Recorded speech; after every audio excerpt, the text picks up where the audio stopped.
Hello, and welcome back to Ember Hearts, a Pathfinder 2nd Edition game.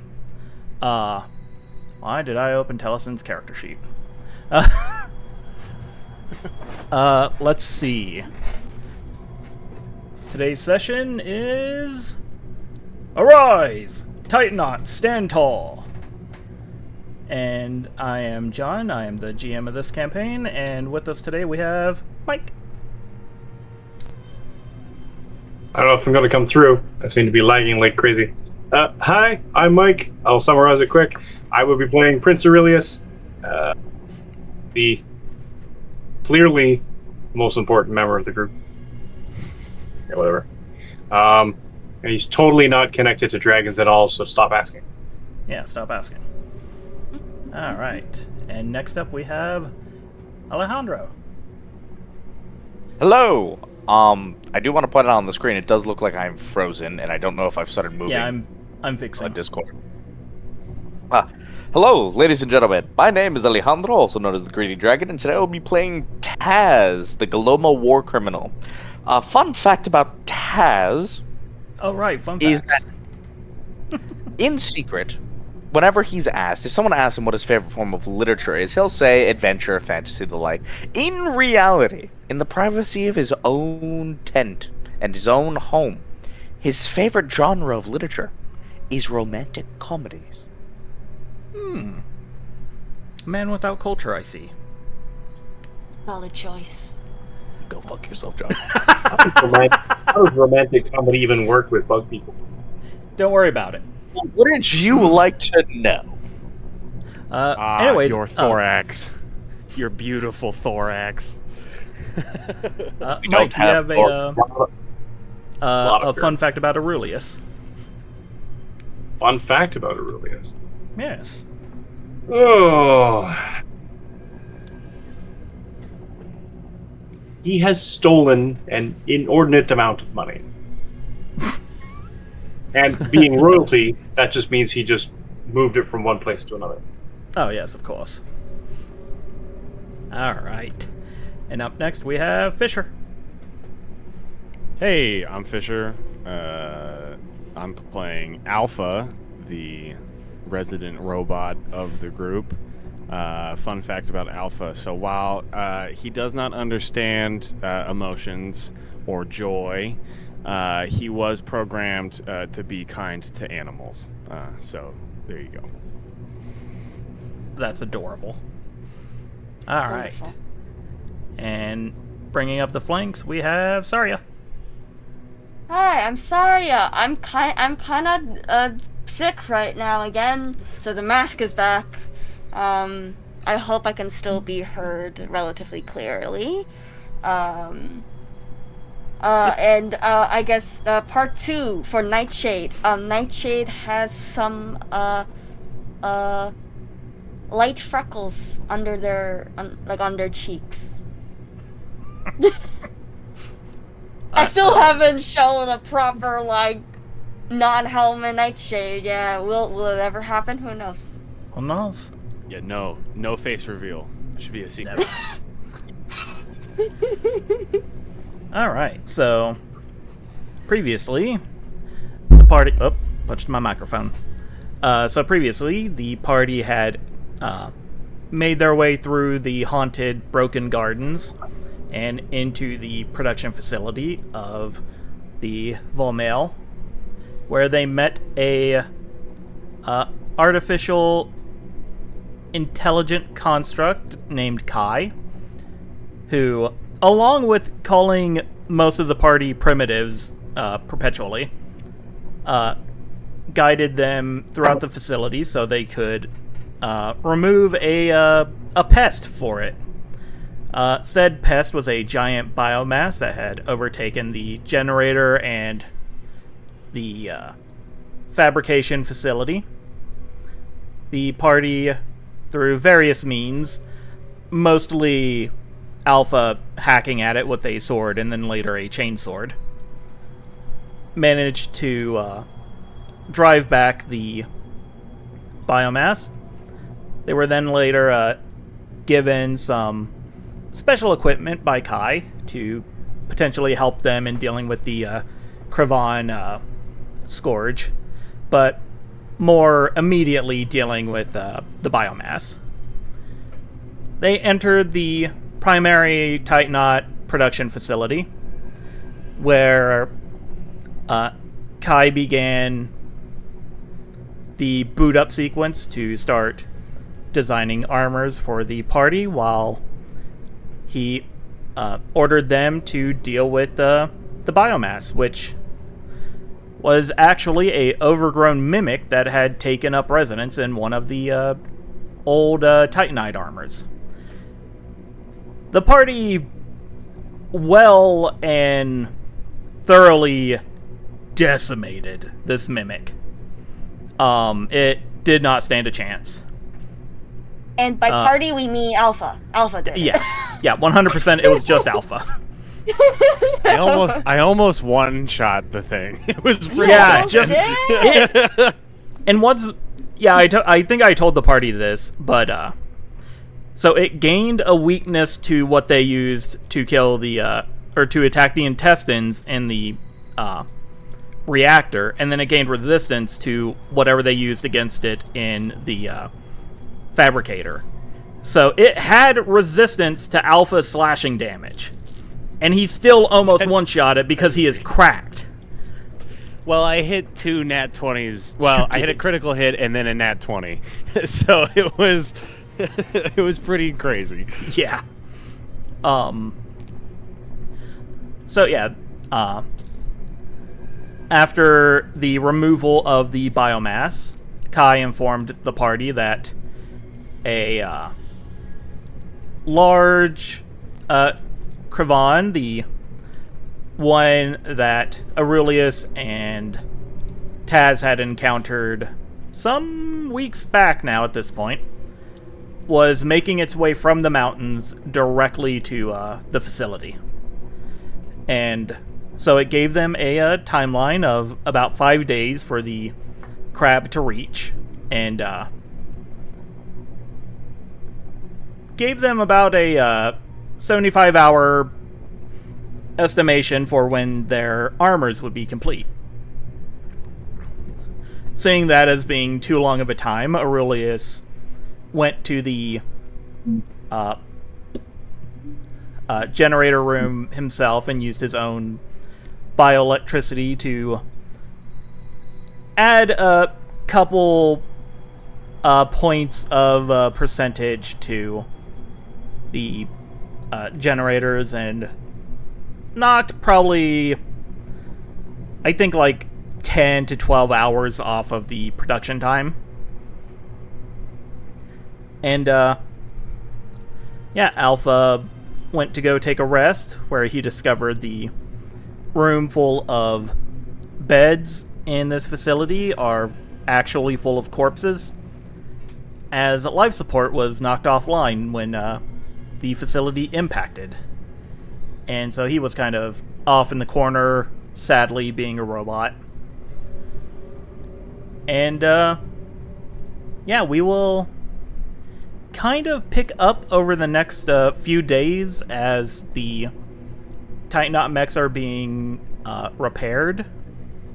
Or not repaired, constructed? Fabricated? Fabricated. Kai does tell you that he has designated the Craven who is approaching as infantry type Garson. Garson? Garson. Garson. Okay. Let's see. He says that if you're willing to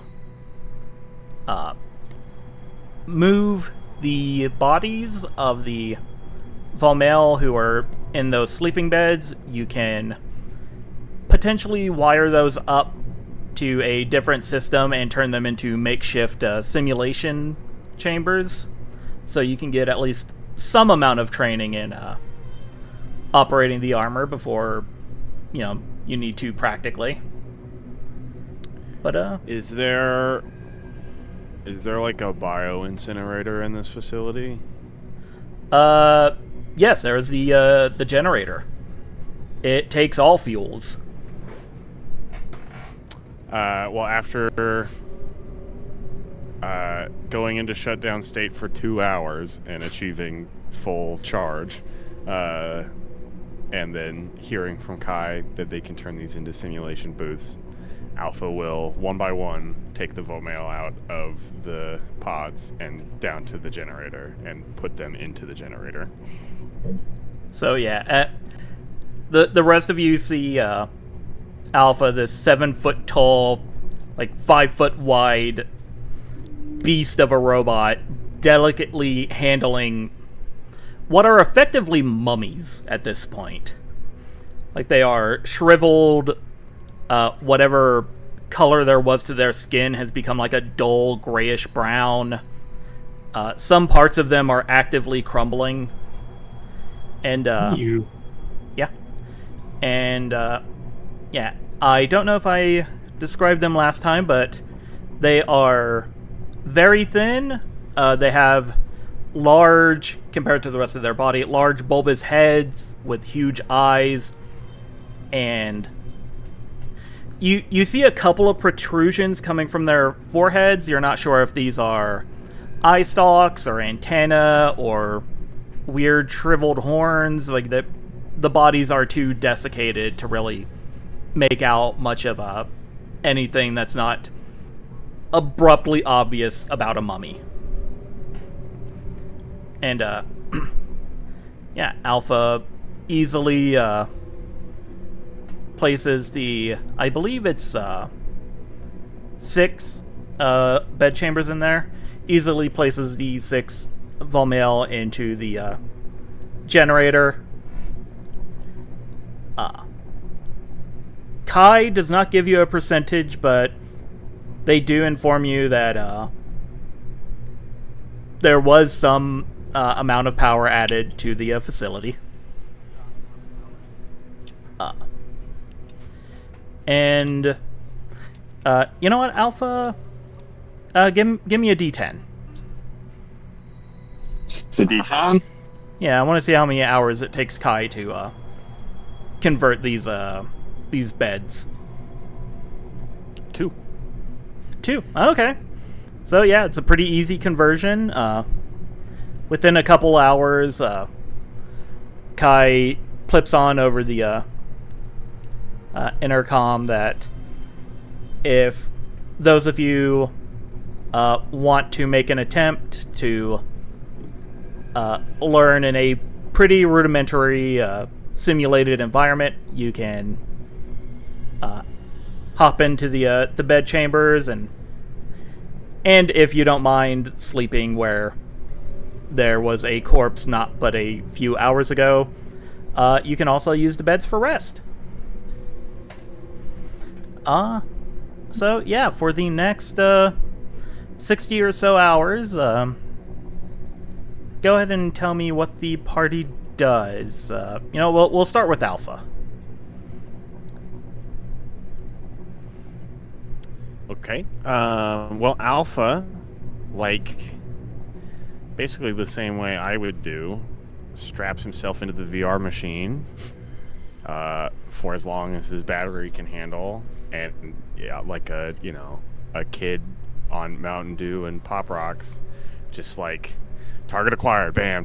I don't know if you've seen Evangelion, but there's a scene where Shinji just over and over and over again is like mindlessly going, acquire the target, shoot, acquire the target, shoot, acquire the target, and he's just doing that just like constantly for 4 days. Give me a I'll say Constitution saving throw, because you're doing this like continuously. He will go into shutdowns when Yeah. he needs to, but yes, a Constitution save, you said? Yes, Mr. Fighter Man. Okay. Fortitude save, or just Constitution? Yeah, Fortitude. I'm sorry. Okay. That is an 18. Dang. Yeah, you suffer no ill effects, and 18, you said? Yes. You know what? I will give you a floating +1 bonus you can use at any time while piloting the mech. Okie dokie. Alright. So, who would like to go next? If it helps at all, you squishy organics, there is no food in this facility. And all that is left on the cart are trail rations. So if someone would like to spend their time hunting to keep all your strengths up, that is also an option you can take. You can go training, you can do whatever. I have some amount of survival. Does I have a anyone survival else does? 0. Wait, what's everyone's survival? People hunt for me. Yeah. I'm completely out of my element. Yeah, Aurelius' survival score is his wallet. But yeah, I think Taz might be the only other one with a good survival. But I think Alejandro might be muted. Hello? Oh, there you are. Hello. Sorry, everything has been just buffering and slowing down, and I've been trying to figure out why. What's Taz's survival? Taz's survival is... Hold on, let my character sheet come in. My son is informing me that Taz's survival... How does he have a 0 in survival? Alright. I've Well. consistently in-game hunted things and done very have. well. Is it just been Despite one pure yourself. size and skill alone?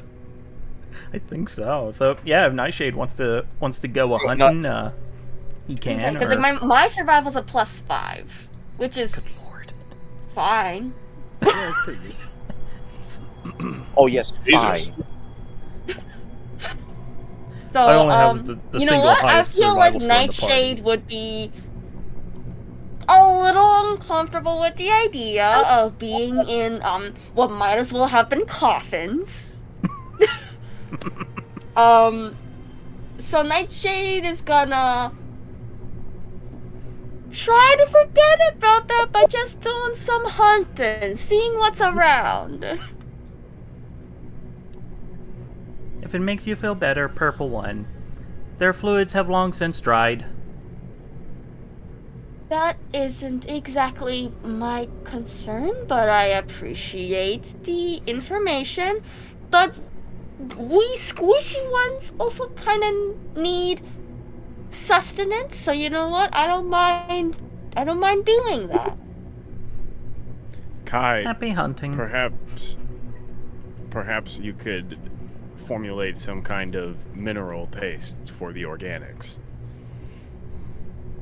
Do that if I do not find anything. Very well. So yeah, give me a survival check. Let's go! Alright, I have a +5. This is a d20. I'll say. Never mind. Leave! Was it a nat one? Give me a. Was it a, oh, was it a nat you, one? that was a nat Wait, one. how many hero points You all did we start get off with again? 3. Can I use one? I will allow it. Thank you. Oh, it's so Can much funnier if you guys have to eat mineral paste, though. It's so much funnier. Also, everyone, for whatever reason, in Tailspire has Taz selected. So I just think that's hilarious. Okay, so I'm not going to have you roll a d10. What I will have you roll instead, Nightshade, is a d6. Very well. Can I just say that literally on the other tabletop podcast that was like Pathfinder 1 this week, my very first roll of the year was also a 1. Oh, you're cursed, my dude. Dude, I'm so cursed! All right. This first roll, also a 1? This hunting thing can't be that hard. Well, it's a Clearly. 4 plus a 5, so that's like a 9, which gets me nothing. Oh, you rolled a a 5 on the dice? No, on the d6 I rolled a. On the d6 I rolled a 6. Okay, so yeah, Nightshade goes out hunting, and none of you see them for 6 hours. They come back, and they look like they have been through the ringer. Like, there are leaves and sticks poking out of every which way. Did Aurelius go hunting as well? Well, when they come back and they bring nothing, Taz goes out and brings back nothing. And I'm like, well, clearly there can't. I mean, I guess there's nothing out here. And he wanders out briefly. Any hunting yet? And like almost instantly shoots the rabbit. Yeah, like you guys hear a Haven't done any thunderclap. hunting yet. Yeah, you guys hear a thunderclap, and Aurelius comes back with a handful of fully cooked rabbits. I do it right. This is how you do it, right? This is a rabbit. Well done, Your Highness. I'll take the corpses. I think I figured out why Taz has canonically been good at hunting with a 0. He cheats. He's fully using Star Shot. You know what? That's fair. He's doing the exact opposite of Dracula Mihawk. He does hunt rabbits with a cannon. How dare you? Yeah, the only reason he brought the full deer back that one time was because it was a full deer. If Taz went hunting rabbits, he would have just come back with paste. So yeah, what would Taz like to do? Taz is napping. Fair enough. I shit you not. He sees everyone goes. He thinks, no, I could go. I mean, I was a hunter beforehand. But I don't feel like it. I'm going to take a nap in front of the giant robot that we murdered. Strange flex, but okay. Ah, yes. We murdered. But yeah, so... yeah, day one... Has anyone heard this story? Hmm? Has anyone heard the story about the time that Taz killed a giant robot by himself? It was crazy. With both hands tied behind his back. It was 50 foot tall. Alright. So, yeah, the first day goes by just like that. Alpha spends all of his free time training in the pods. Nightshade got lost. Taz took a nap. Aurelius somehow successfully hunted. And yeah, we have a couple more days left if anyone would like to try something different. If you would like to go on as is for the next couple days, like Alpha said, spending all 3 days training. Yeah, we can figure that out if everyone is going about doing the same things. We can skip ahead to the finished constructions.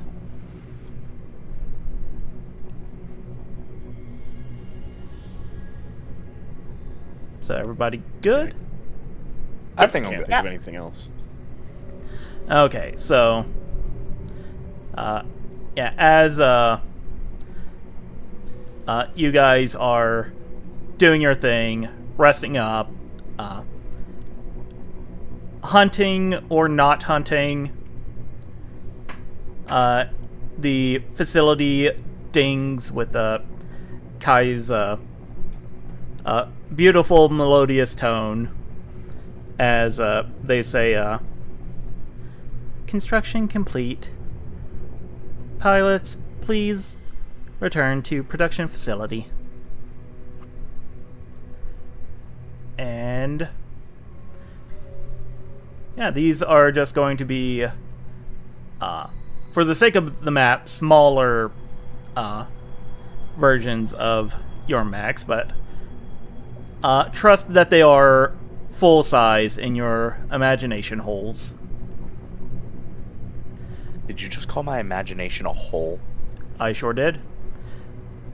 So, you guys come together and you walk into the Titanaut production facility proper. And, yeah, you can give me a description of your Titanite armor. It's not Titanite. That's a different thing.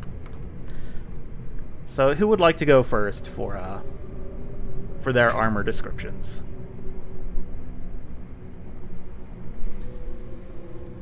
I'll go. No I'll one? go first. Okay, Aurelius.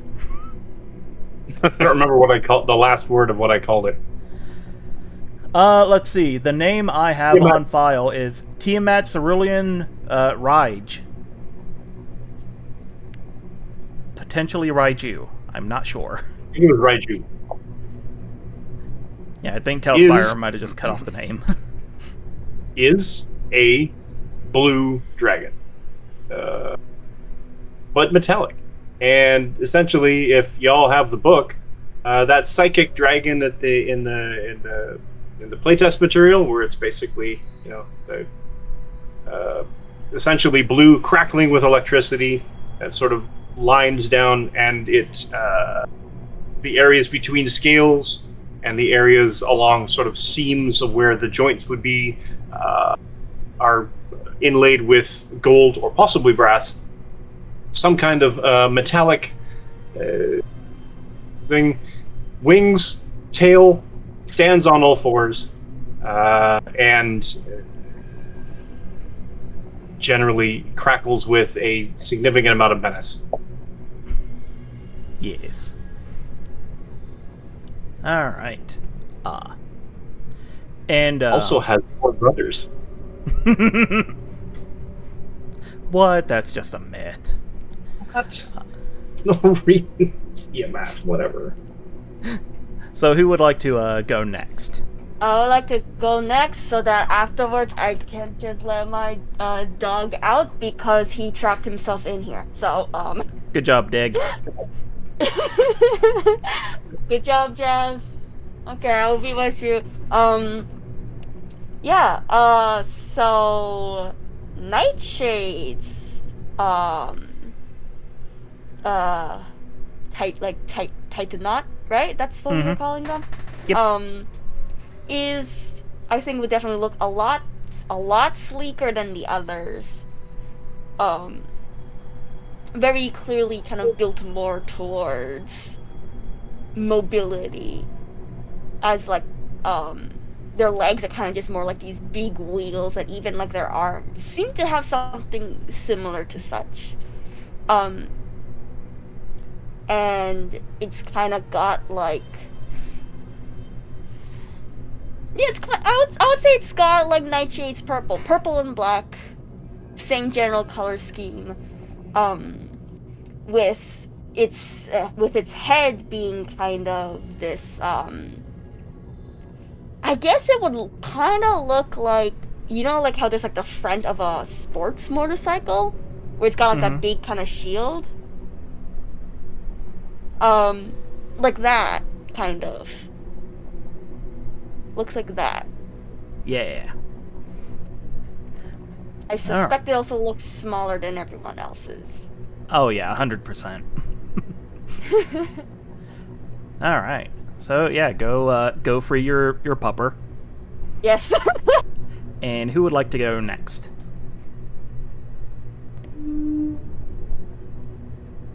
I'll go. Okay. So Alpha stands in front of a gigantic Tyrannosaurus Rex mech, a Titanauts. Wait, legally distinct. We're not allowed to call them mechs. It's green with like some red, inlays all over the place. It's got teeth. It's got like sharp teeth that have like chainsaw blades that run around the teeth. And then like red eyes, and then on its tail it also has like a chainsaw blade at the end of its tail. So it is the chainsaw Rex. I don't know. I'll come up with a better name. The chainsaw Rex. All right, so bringing up the rear, we have Taz. So Taz walks up staring at a quadrupedal painted white, what looks like a massive bear-like creature mech standing in front of him with segmented plates as it's going on, and two areas where it clearly looks like gigantic guns are supposed to go, and he looks at it and goes, "Oh, fuck the hell, yes."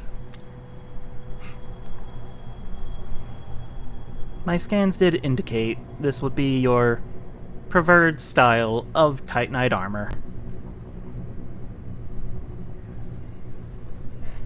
I think you would be correct.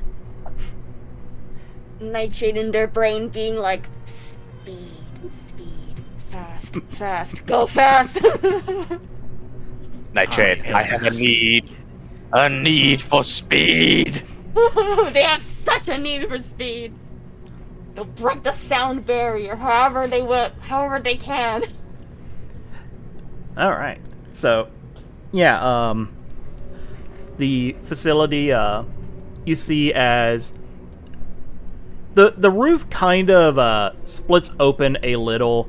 Like, it doesn't split open all the way. There seemed to be some malfunction in the deployment portion of the production facility. But it does open up wide enough that the mechs can be extricated one by one.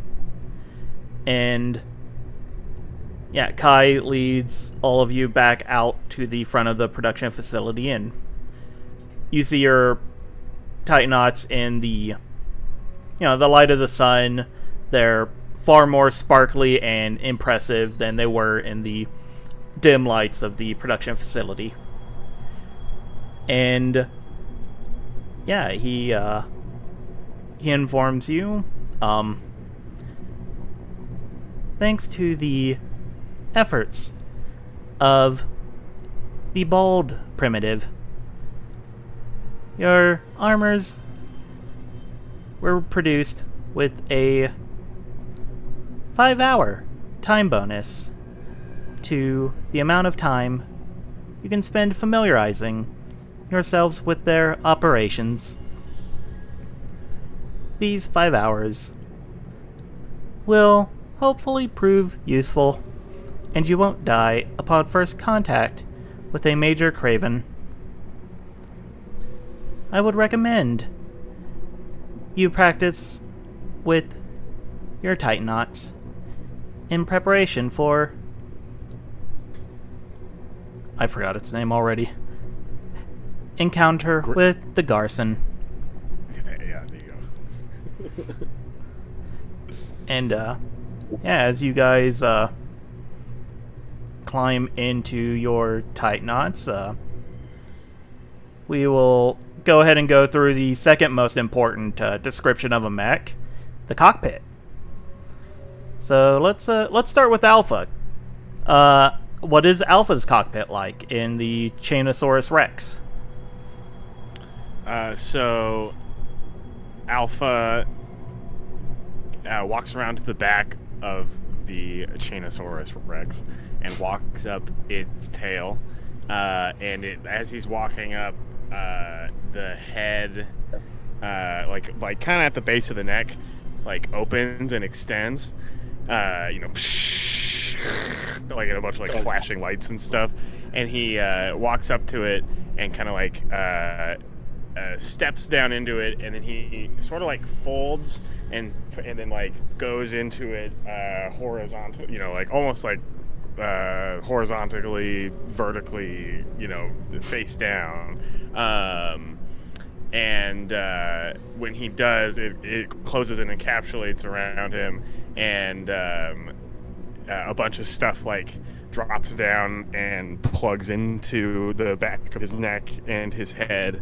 And there's not really like any room around here. He's just encased in this thing, and it is plugged into his robot mind. So yeah, your vision goes from looking into the interior cocoon of this pseudo cockpit to the viewpoint of the Titanite armor itself. And yeah, you can watch as everyone else enters their Titanauts. So who would like to go next? I will, Okay. I guess. Yeah. So becoming familiar enough with the Titanaut, the first official animated bonding of man and machine, as it were, or the training up sequence, as it were, involves Prince Aurelius leaping up into the air, but backwards in that typical anime fashion that is impossible, because he's leaping so far up into the air somehow, but still manages to basically become sort of captured, but at the same time encapsulated by the chest of the cerulean Reiju, and it sort of opens up and sort of encapsulates him, and he sort of like kind of goes in almost Christ-like in the T pose, and it wraps around and encapsulates him in the style of a combination between, you know, Iron Man in the first movie and a Pacific Rim, in a sense where everything sort of forms around him, and he becomes a sort of a nested cockpit pilot within the mech itself, and it responds to his four-limbed movement, which is a little unnerving for him because he's now four-legged. Yeah. With a tail and wings. So he's got more limbs than he used to have, and he's using his back legs like an animal back leg. So it's sort of odd, but at the same time, it manages to interpret his regular humanoid movement to alternate four-legged animal stuff. And he got wings. No? And it wings. So it rears up because it's anime. And it shrieks at the sky, and lightning storm comes down, hits it, spreads all across the body. Yeah, birds in the forest start flying the name off. shows up on screen. Exactly. Yes. Yeah. The name shows up on the screen. Yeah, and you don't know if it's the electricity crackling or if some air is being vented somewhere in the mech, but you could almost swear you hear someone going, "Yes!" Alright, who wants to go next? I will. Yes. Taz walks up to the thing and he stares at it as he tries to figure out how to enter it. And then I think like a random idea pops up into his head from a conversation he had with the curious girl, where she said something along the lines of, "When in doubt, try to wake it up." And so he looks up and it says, "Hey, wake up." And the creature opens its eyes, and suddenly a spark of electricity shoots out of its mouth and surrounds Taz and seemingly incinerates him. But for him, it's a blink, and he suddenly is in as a VR headset thing that's shaped for him, fits around his goggles, and his sensations start matching with that of the machine, and he flexes his hands, and the claws dig into the ground, and he goes, "Oh, I'm He's got gonna a teleporter. I have a teleport. Bitch." That's right, I'm the one who gets the teleporter this time. Hell yeah. Dang. I had to get in before Nightshade. I was like, she's gonna teleport. Well, Man, how I should have does my T-Rex Nightshade? eat me. I should have the T-Rex like maybe next time. I mean, Nightshade wouldn't teleport into like their mech, but I mean, it'd be cool if they eventually get teleportation abilities. But for now, in terms of like Nightshade getting into the mech, um, I would say it's definitely a lot, I guess simpler. It's like Nightshade kind of just like approaches their mech, um, and then kind of almost in like a response, um, the mech kind of like kneels down into a position where Nightshade can actually like kind of crawl into the cockpit that opens up like in its chest. And inside is, I guess, what I would describe as like kind of classic trigger cockpit style, where it's like you got like the gamer chair, I guess. No, You like She Diva sees a cat. in your the gamer chair. But it's like a kind of like a minimalist chair with like the seat part kind of more like a motorcycle seat. Where like kind of like your legs kind of more go like around it, and then like they kind of grab onto like what they assume are like controls, or like these big kind of arms that they kind of just like looking around at the funky buttons and all that, but they're just drawn to the arms. They pull it down, the cockpit closes, and it takes them a moment to kind of get used to the fact that they're basically on roller skates.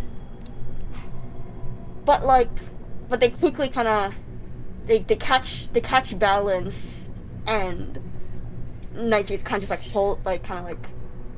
holding onto these controls, and despite being in a much larger body now, they still feel like pretty light. All right. So, yeah, as everyone is in their Titanite cockpits or linked directly into their Titanauts, you hear Kai chirp up once again, but this time they sound kind of distant. And, one second, I've lost my notes. And they say, as a word of warning, the Titanite... Blah. I had to pick Titanaut, didn't I? As a word of warning, the Titanaut armor is not built for long-term combat. For training purposes, you should have several hours at a time. But when in combat, the batteries will last for upwards of 5 minutes.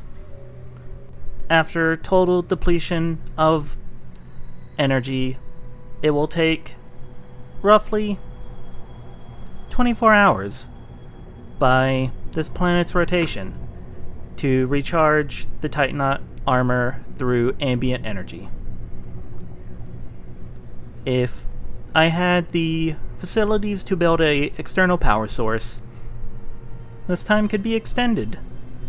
Unfortunately, I do not.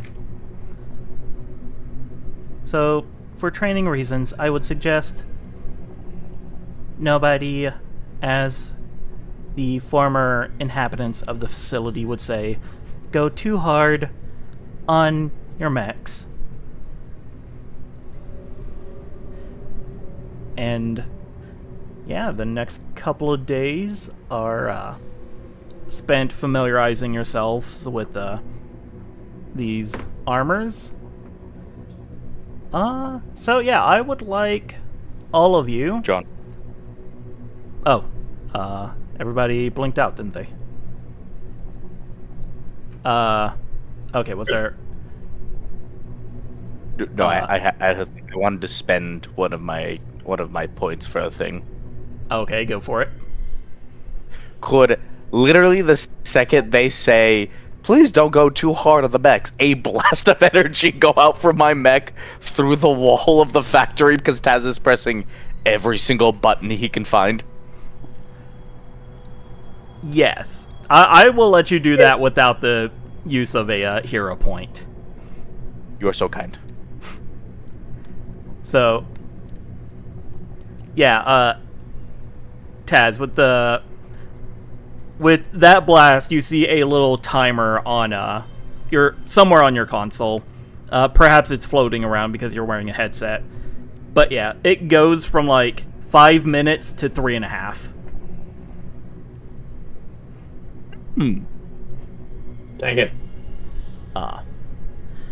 So yeah, while everyone is familiarizing yourselves with your armors, I would like you to pick your highest or your most preferred skill, and go ahead and give me a roll on that. And we're going to see how well you can master these mechs in such a short amount of time. Oh, I think I saw a 17. Acrobatics or stealth? None of my highest skills, I think, would really fit in. Deception, diplomacy, and intimidation. Intimidation seems to work. Got like you're being scary and your giant dragon mech. So that'll be a 24 then. Dang. Oh. All right. So 24 for Ceruleus Raiju. Let's see, Taz, what was that one? That was a 24, either stealth or acrobatics. All right, Dealer's I will choice. let you pick. I said dealer's choice first. Ah. Oh, you know what? Fair enough. We'll say acrobatics because you are not very stealthy. Not in this thing. Wow. Damn. All right. It's okay. Acrobatics would in like- that thing? What was that? I said acrobatics in that thing? That's crazy. Yeah, He's doing it's very he's impressive. in Warrior 1 pose somehow. Just seeing a giant robot bear doing calisthenics. All right. So Alpha and Nightshade, we have the two of you. Alpha, would you like to go first?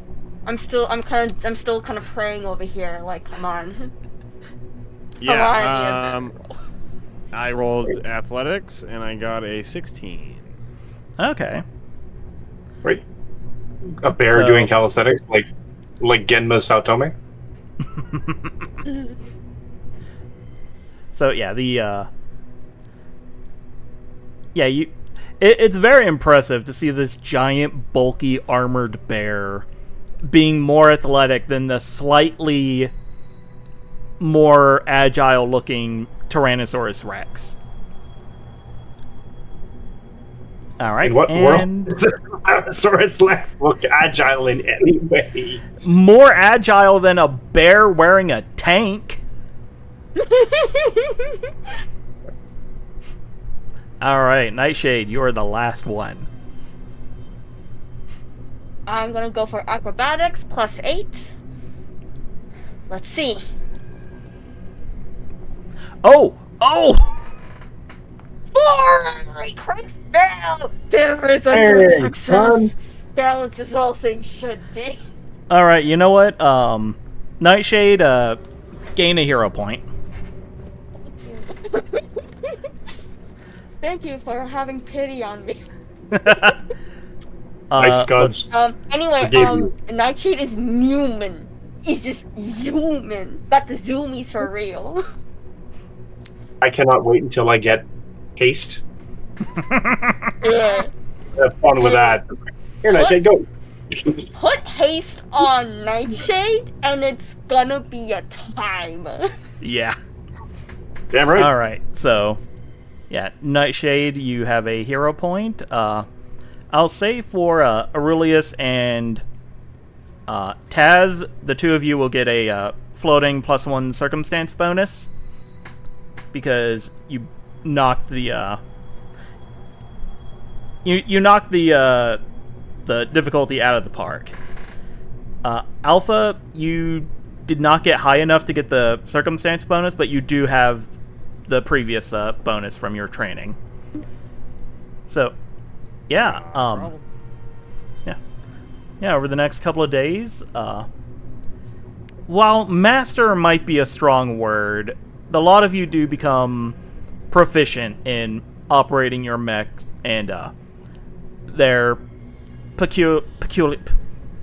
their weirdnesses and their systems, their weapons. Like, you get all that down pat to a functional level. And on, we'll say around noon of day 5, Kai pipes up once again and says, "It appears as though Garson has entered the vicinity. I would suggest that you take some amount of defensive precautions. This facility, while already extremely damaged, I would prefer if it were not destroyed. It is kind of me, after all."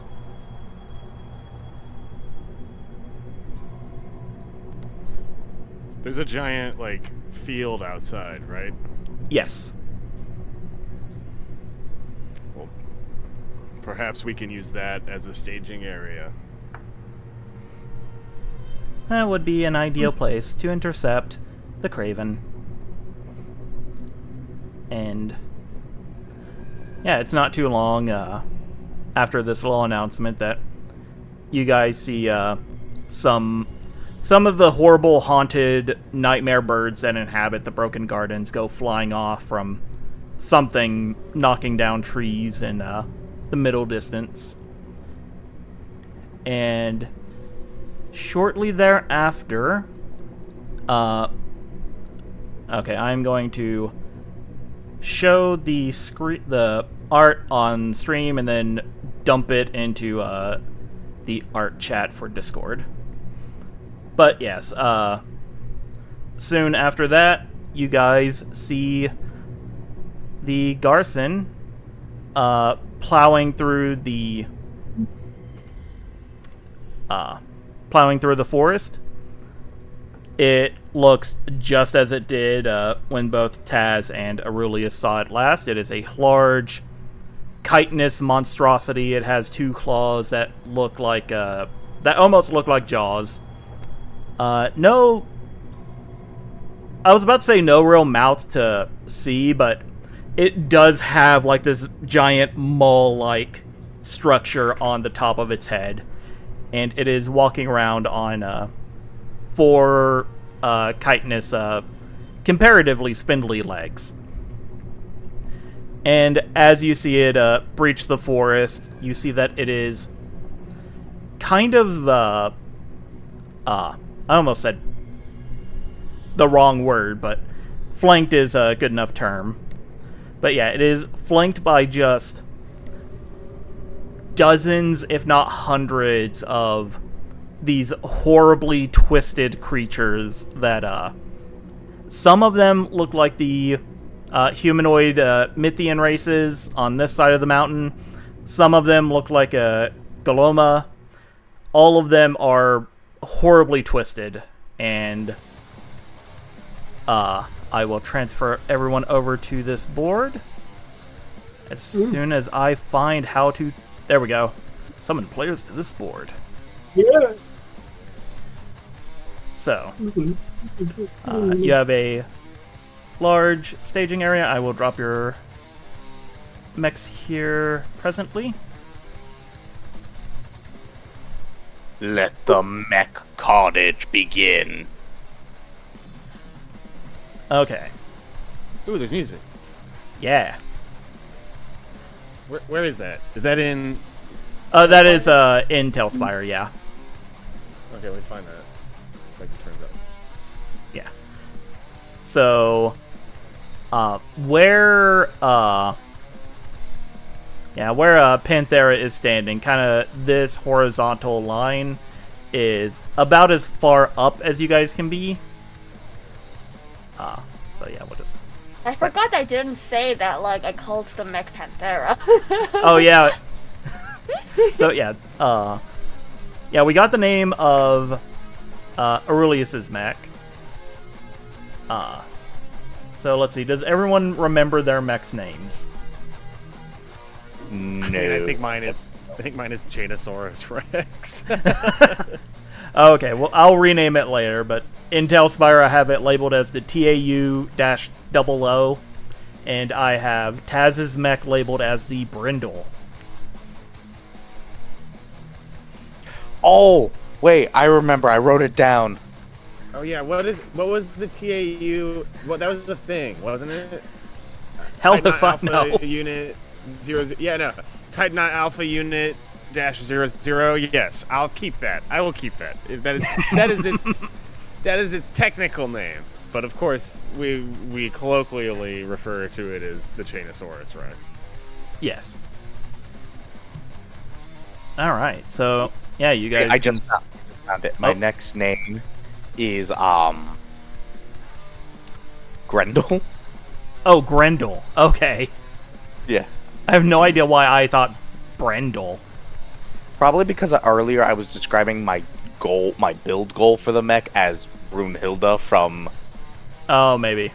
Because yeah, I was just like, it's weird together. it's weird that he named his mech after like a type of dog coat. But okay. Brunhilde oh yeah. So Sorry, So small. yeah, you are absolutely minuscule. So yeah, Even though I'm a medium size. yeah. Yeah, Panthera is a medium-sized mech in this party right now, with everyone else being like, I want to be big. Yeah, well, I mean, like, so being large didn't give me that much. Like, I just wanted the speed, and medium already got me yet, so. yeah. So all of these squares are large, essentially. Yeah, all these squares are basically large. So in the southwest or west-south corner of the map here, you can see both Garson and the swarms of the Craven spawn. They are separated by their models. The skeletal ones are the humanoid Mythians. The Tyranids are the Outlanders. And yeah, we will do a little whatchamacallit, initiative. Oh jeez, that thing's huge. Yeah, that it game's big. a giant crab. That's I was like, wait, what are you talking about? I don't see. Oh. I don't see it. Is it behind this crab-shaped mountain? oh, fuck me. There's a mountain. Initiative is perception. Right. Oh crap! I just noticed it. I'm like, what the? There's just another building over there. It's fine. That's kind of what I thought. I was. That's Okay. big. All my mediocre rolls out of the way early. And we're using our stats. Yes. Okay. Okay, so those guys got a 16. Oh no, where's... Okay, there we go.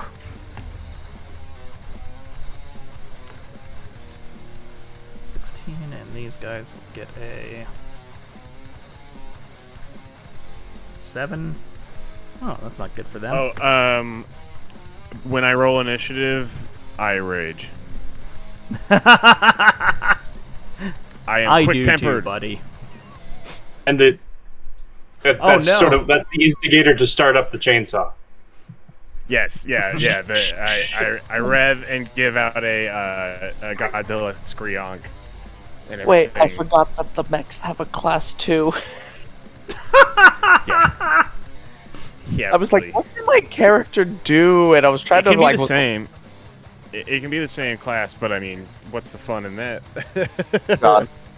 Yes. For ease of use, because I forgot that and we're in the middle of the session, can we have it be exemplar for this session and I change it before the next one? We sure can, buddy. Thank you. Okay, so what for all of you rules yelling at me, fair. Oh, dang.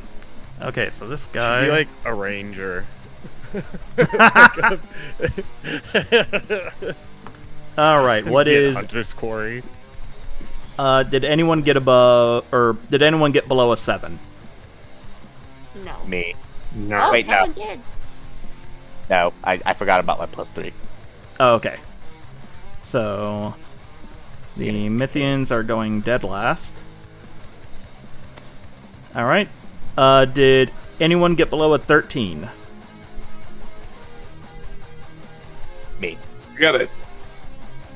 All right. So I add my perception, yes. so that's 12. Okay. So what did Taz get? 10. Okay. So Aurelius, then Taz. All right. Did anyone get below a 16? I have Yes. 15. Okay, so Crab, or no, not Crab. The Galoma infected go first, then it sounds like. And Nightshade had 15? Yep. And I have Alpha, what did you have? 14. 14. Alright. So, whoop. So, how do I add... Oh my god, okay, 1 second. Clear list. Add? How do I add a turn? I can't help you there. I I don't know. think any of I us can't can help help me you. neither. Okay, 1 second. Let's apply turn order. That. There we go. Okay, so. And then Nightshade and Alpha. Alright, and then let's see. And then it is Crab. And then Aurelius. Taz, and the Mythians. Alright. So these guys will go first. Let me check their speed to see if they can even get to you. Okay, yeah, they are actually pretty fast, so. One. Okay, so. Let's see. Oh. Okay, so yeah, you see this swath of Galoma like frothing at the mouth, these weird craven parasites bursting from their bodies as they just scramble over the terrain, heading straight towards the lot of you. Panthera. Okay, first off, I guess Panthera in this version. Panthera's kind of gonna be looking over at Taz to see if they have permission to kill those. I was just gonna ask that too. Like, Because I know before we were small and kind of just took out like whatever weird little parasite thing was in them, but So I will say, Taz, that if Taz were aware of the modern media that we are aware of, what you fought in the forest were basically like Galoma having their nervous system hijacked by these parasites, whereas these Galoma are infected with the G virus. Like, they are very far gone.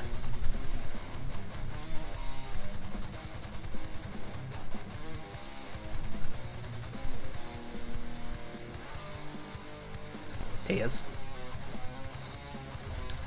I'm sorry, you cut out. What was going on? So yeah, Nightshade was kind of looking to Taz for permission to deal with these infected Galoma, and I was saying that the previous ones you encountered were like, they were having their nervous systems hijacked by the parasites, whereas these Galoma, in more modern terms, look like they're infected with the G virus.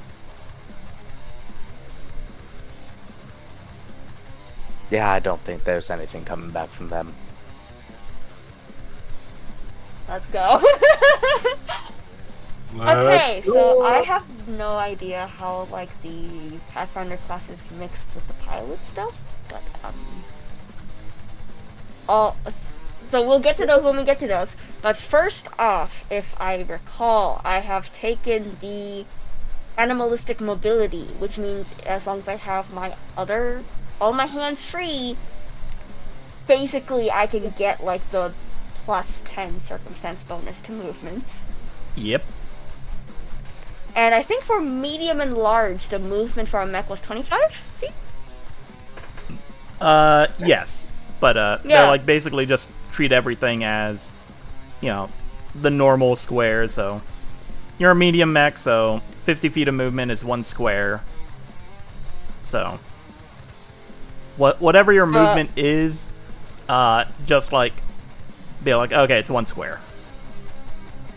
And Okay, well, I tried to like, use like the measurement thing, and it's telling me that if I basically do 2 strides. I can futz with the measurement real quick to make everything 50. Okay, now measure. Alright, okay, so if I go, oh my, that's a lot of feet.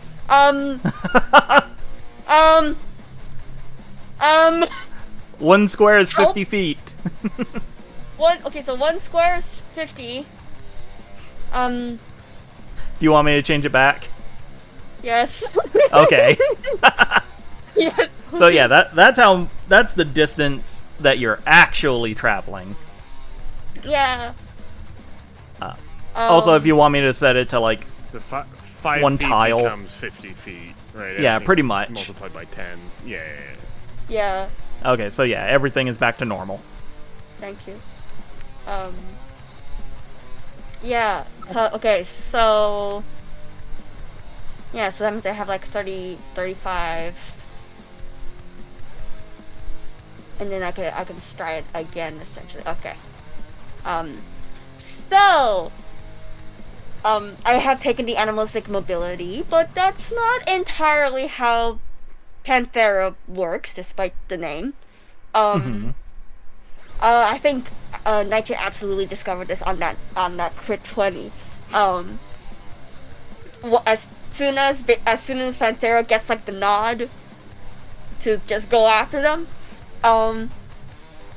Nightshade basically like within the mech kind of has like these, has like the handlebars, and just the moment of like kind of snapping them together changes how they pile a little, as while they just kind of go running off, you see that basically like kind of like the mech's arms are also kind of like gets connected together, the wheels go down, vaguely reminiscent of a motorcycle. And that's how we get the 35 speed. Oh yeah. Yeah. So, So, why can't I move the token?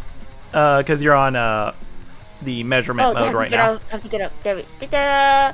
So, zoom. Hi. And then I like 2 stride was basically just 2 actions, right? Yeah. So I have 1 action left. I You can could throw a still kick. use Flurry of Blows, right? Yeah, if it's 1 action. Flurry of Blows is 1 action.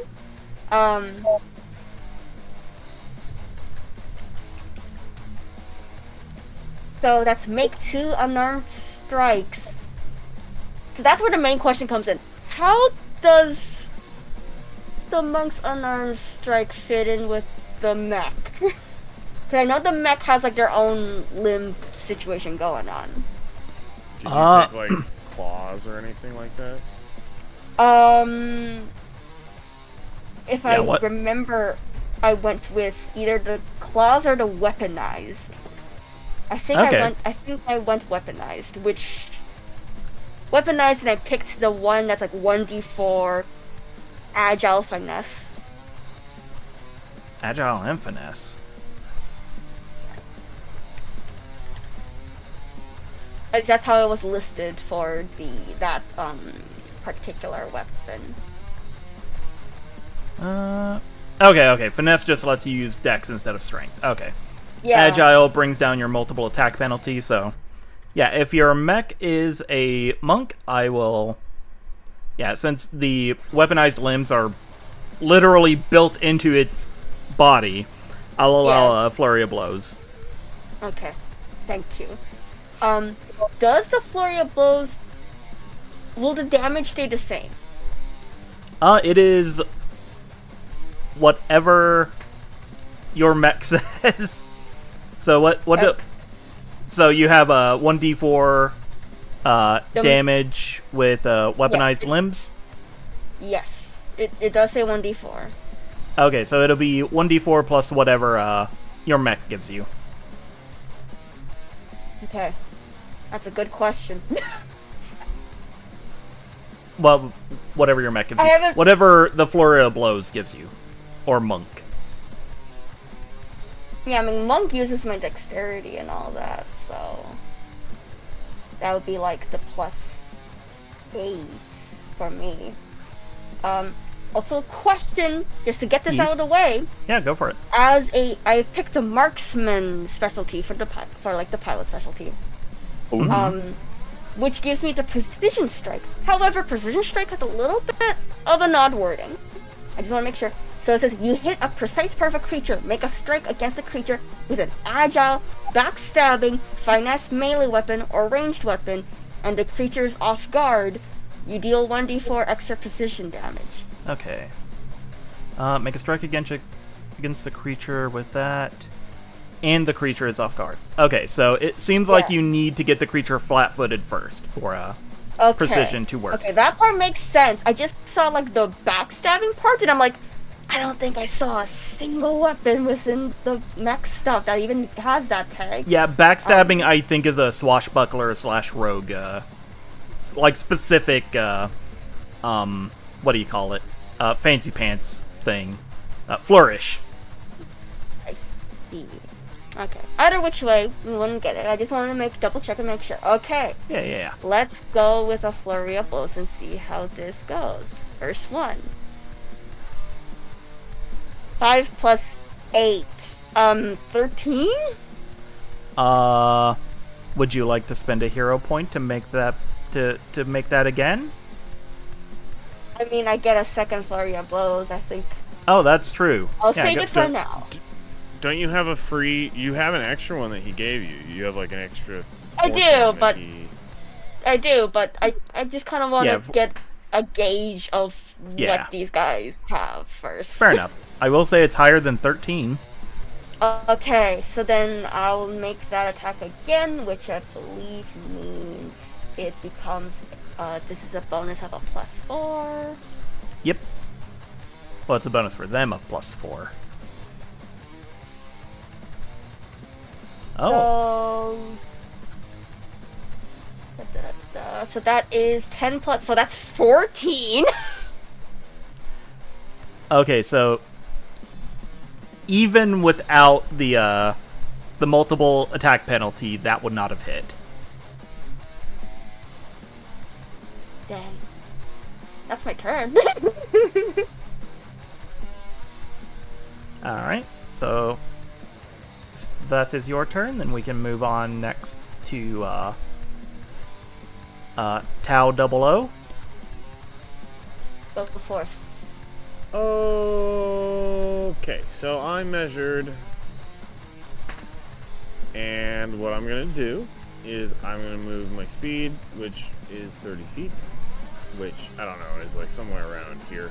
I don't have enough to be able to just double move up, but what I can do is I can sudden charge, which is my Barbarian Flourish. Wrong character sheet. There we go. So I can move, I can stride twice, and if I move within melee reach of an enemy, I can melee strike that enemy. And you're sounds good. Within melee reach. Okay. Okay. So I will then move up to this one over here. And then Okay, you said I can use the Craven Slayer, right? Yep. All right, that is my tail. We're turning my tail into the Craven Slayer.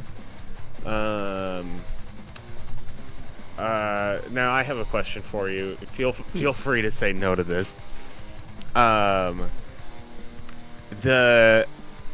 of the tail things has a sweep ability, which tail sweep.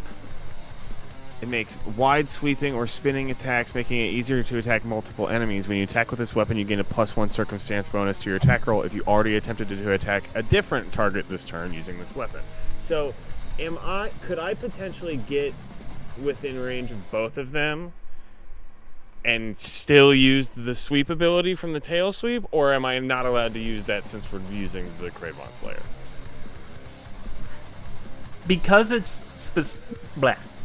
Okay, so since the Craven Slayer is like being superimposed onto your tail, I will allow it because I am a masochistic GM like that. Okay. Then I'm going to do that.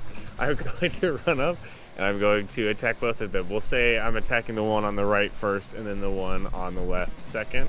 I'm sweeping in a counterclockwise motion as I charge up. Does charging give me anything? Or I'm just striding twice, so that doesn't really give me anything. Yeah.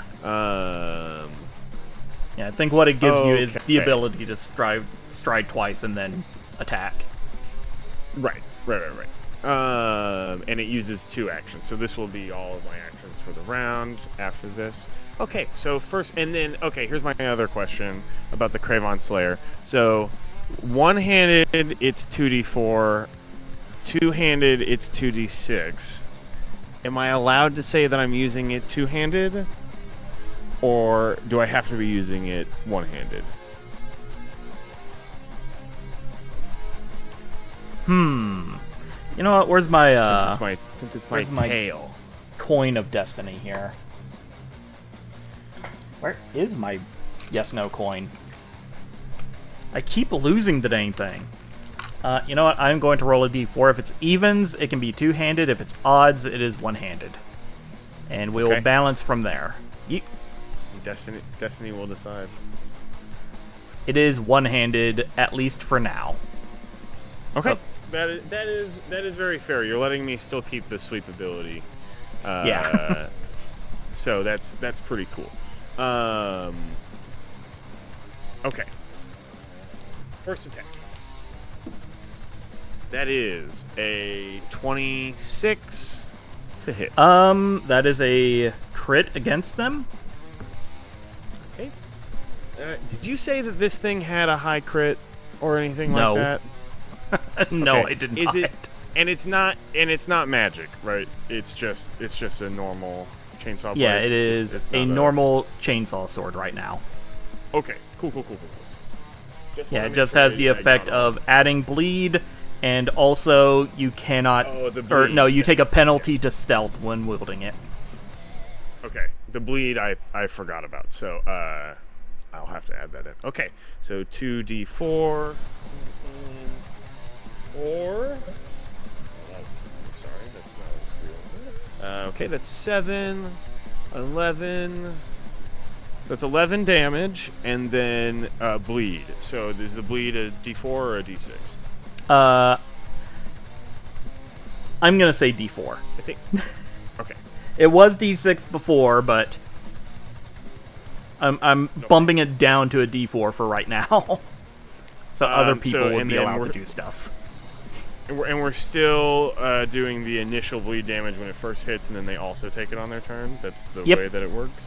Yep. Okay. So it was 11 damage, and then 1 for the bleed. All right. That is the first attack on the guy on the right, and then I get to swing over to the guy on the left. Now, do I still take the attack penalty? For taking a second. Yeah, where does? Or do I even get to take a second attack? That's a question. Yeah, where's the tail sweep thing located? Lizard folk tail.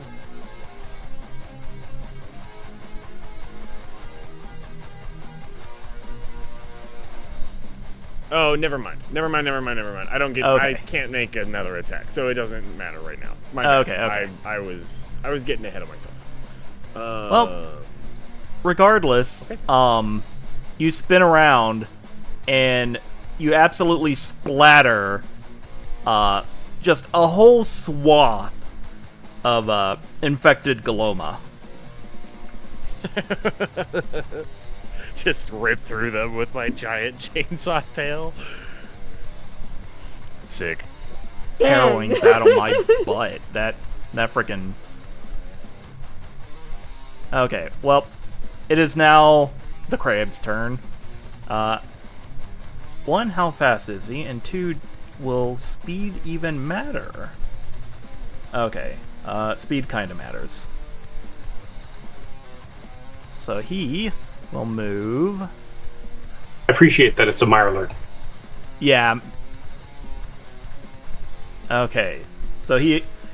unsurprising, he is rather slow. Let's see. That is a reach. But I don't think anyone is in reach, so he is going to have to double move. Oh. So. I think he was like right around here. So. Get out of the trees! He makes the ground shake. He do. Ah. I was playing around with That's how pretty big he cool. is for a while just to get that effect. Oh my god. So, yeah, seeing how devastating the Tau 00 is, the Craven is going to lash out with its claw and try to grab him. So, unfortunately, he had the double move for this, so he's only going to get one attempt at this. So, Yeetus. 17. Does a 27 hit your AC? Yes. Nice. Oh, I don't think so. Oh, no, it does. Yeah. All right. It does. So, It does, in fact, hit me. okay, so I have to move. I don't want to move. luckily, this particular ability does not do damage, but you are grabbed by this giant crab and like lifted into the air. Okay. Aurelius. Oh wait. Oh no, did I trigger a Hold trap on. card? No. I just want to double check on something about raging. I would have dealt 2 additional damage on that attack, and I have temporary hit points. All right. So they have been elevated All right, never from a fine paste to a chunky mist.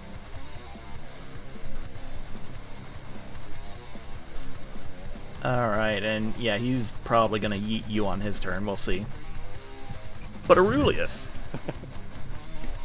Yes. Looking for my back building stuff because there was a certain thing of movement you're going to hate me for. I can fly. Oh hell yeah. Does vertical count as movement? Yes. And actually, I can enable flying for you. So if you hold shift and grab onto your token, you should be able to elevate it. And if it's not shift, then it's left control.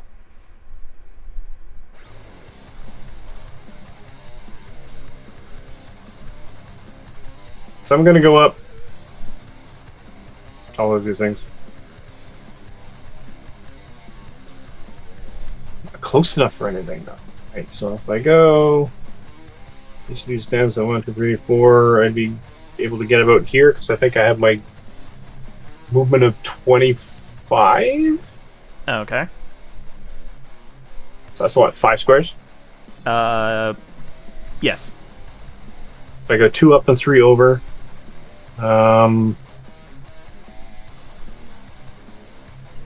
I'll move the other one. 3, that's 3 over. 2 up. Okay, so I have 2 left. 2 actions left, I guess. Mhm. What is range? These things. Okay. I can't do the half charge of my Thundersphere, so I will.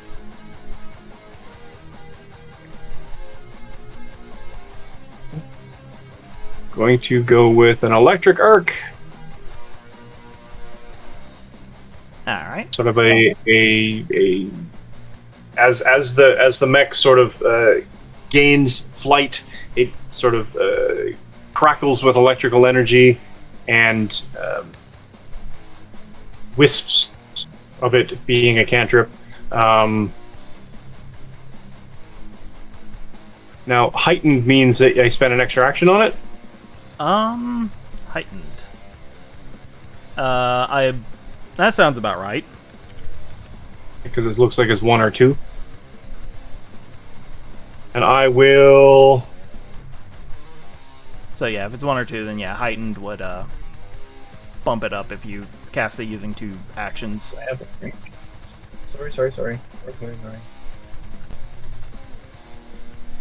That's okay. Shit, I'm not in range. I need to be within 30 feet. Oh, 30 feet. Yeah, so I gotta be closer, so I guess I'll have to move 1 more.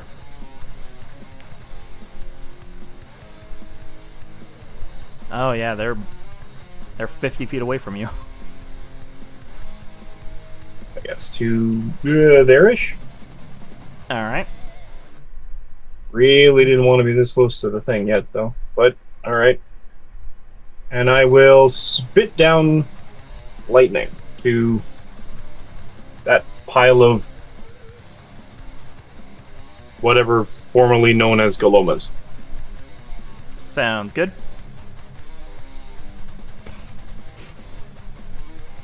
That's a... Oh, it's a reflex saving throw on their part. Oh! Oh no. Oh no. It is not heightened, so I only do 2d4. Where is their reflex? Okay, their reflex But- actually isn't that bad, because there's a Is lot the of other them that are thing- tiny. Oh no, there's nothing else between us and them, right? Just the one? Nope. Okay. Oh, yeah. Ooh. Okay, yeah, that's a 12 reflex. Does not beat my 17, no. Alright. Oh god, max damage. I do 8 points of lightning damage. Alright. Pantera's systems sort of do that whole systems operating at 2,000%. Gets a sudden surge of electricity. Gets addicted to it. Oh, yeah, I know how of it is. course. That's me for now. Alright. And Grendel. Why? Okay. Sorry, my wife called. No, that's fine. All righty then. Should have grabbed you on the way, sorry. Should have. I only have 25 feet of movement, guys. That's what I'm saying, I should have grabbed you on the way. Should have. But I'm pretty sure I have enough range. Why is my ruler not working? You have to hit M or click the button and then go to option 3. And then you have to click, and then you'll be able to move the ruler. I've done all of those things. Yeah. Did Could you? Between Yeah, me yeah, and yeah. the crap.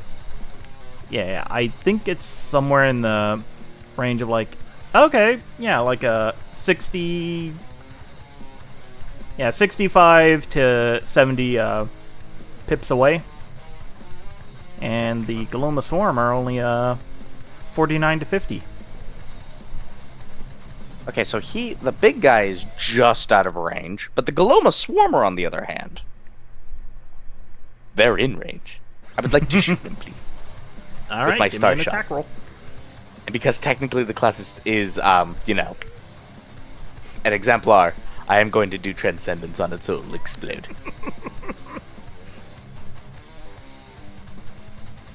God damn. Will it now? Well, you never know. What's your bonus to hit? Check. It's not going to be enough. My bonus to hit, are you ready for this, guys? It's an amazing bonus to hit. Are you ready? It's 6. Would you like to hero point? Yes, I would like to hero point. Crumble, crumble, crumble. Nat 1, nat 1, nat 1. Stop! Nope, I'm out. I'm out. I'm leaving. I'm leaving. I will actually end my turn because the I clearly don't want me to do shit. So yeah, Panthera and Raiju, you watch as Taz's star shot just craters around the Galoma. You're not sure if he's just still getting used to the aiming calibrations, or if he doesn't want to shoot what was ostensibly once his countrymen, but he missed horribly. I mean, I'm in the way, kind of, if it arcs at all.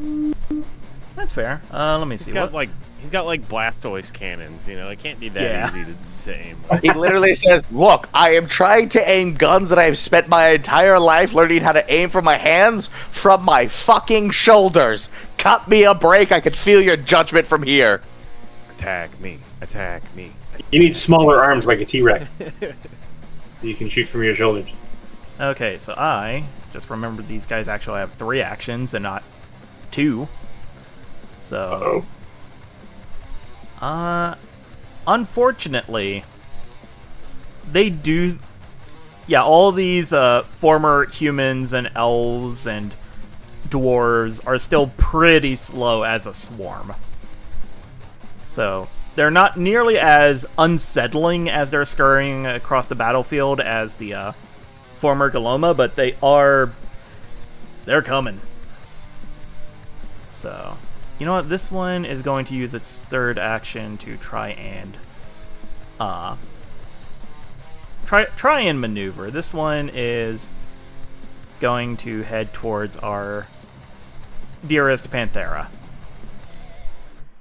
And it is now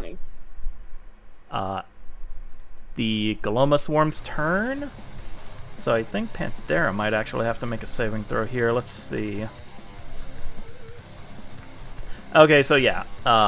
Panthera, you have to make a DC 16 reflex save. Okay, should I be using, like, my own reflex? Yeah. Yeah, you're using your stats, but your mech's class abilities.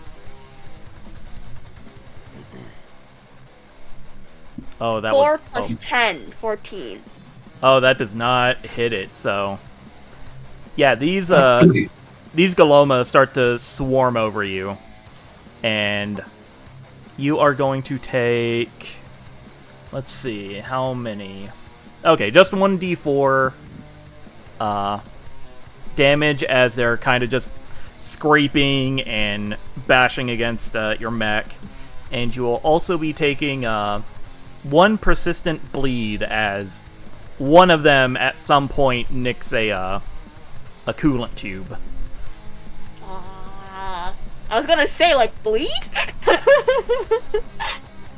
And you know, they're gonna take a movement to ooh, actually they have quite a bit of movement, can they? Oh, they can't quite make it to Taz. But you know what? They're gonna they're gonna start heading that direction. No, don't do it. Too late. They're coming for you. Hey, Panthera, it's your turn. Damage? Wait, no, how much damage did I take? You took 3 and then 1 persistent, so... Okay. Yeah, add, let me double check persistent damage rules. After a certain amount of time, blah blah blah. Usually a minute. Okay, so...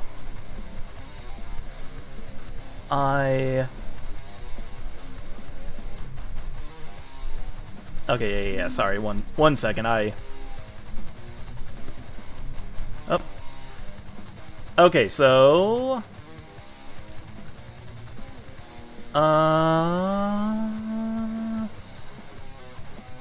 Immediately... Okay, so at the end of your turn, you will take 1 bleed damage, or you can take an action to roll a flat DC 15 check to try and end the condition.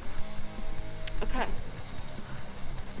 Also, all of you have a floating +1 you can use at any time in your max. I just remembered I gave that to you and figured I'd remind myself and everyone else. Okay, and just to clarify, can I use my monk stances in the mech? Yeah. Yeah, your mech's also a monk, yeah. Yeah, and circumstance bonuses don't stack, right? They don't stack with other circumstance bonuses, but they do stack with like item bonuses. Yeah. That's just what I wanted to know. In which case, alright, okay, so first action, I'll get into Tiger Stance. Nice. The plates shift. I can make Tiger Claw attacks. Are those gonna affect my mech? Like weapon damage stuff too? Does it affect you? What does Tiger Claw attack do? Like, read it out Tiger to Claw, us. these deal 1d8 slashing damage, are in the brawling group, and have the agile, finesse, non-lethal, and unarmed traits. Okay, and that's just something Tiger Stance gives you? Yeah. Okay, then yeah, that would replace your weaponized limbs. Okay. Alright, in which case, I'm gonna do a flurry of blows in Tiger Stance. So this is my second action. I'm gonna attack the big mound. Doo-doo-doo. Doop-a-doop. So this first one's a +8. I would like to use a hero point now. Alright, what'd you roll? Yes. I'm gonna roll again. That's a little more like it. 19. That will hit them. Yay! And then it's Tiger Claw. So that's a 1d8 +2. So 4 damage. That's not bad. That's with the first of the flurry of blows. Second one, d20 with a +4. Yep, that hits. 15? Oh, wait. Okay. No, that 15. does not hit. Sorry, I was looking at the wrong one. Okay, that's Yeah, a 15 will fine. miss. We can deal with that. And then I believe I have a different action that I could potentially use called. Okay.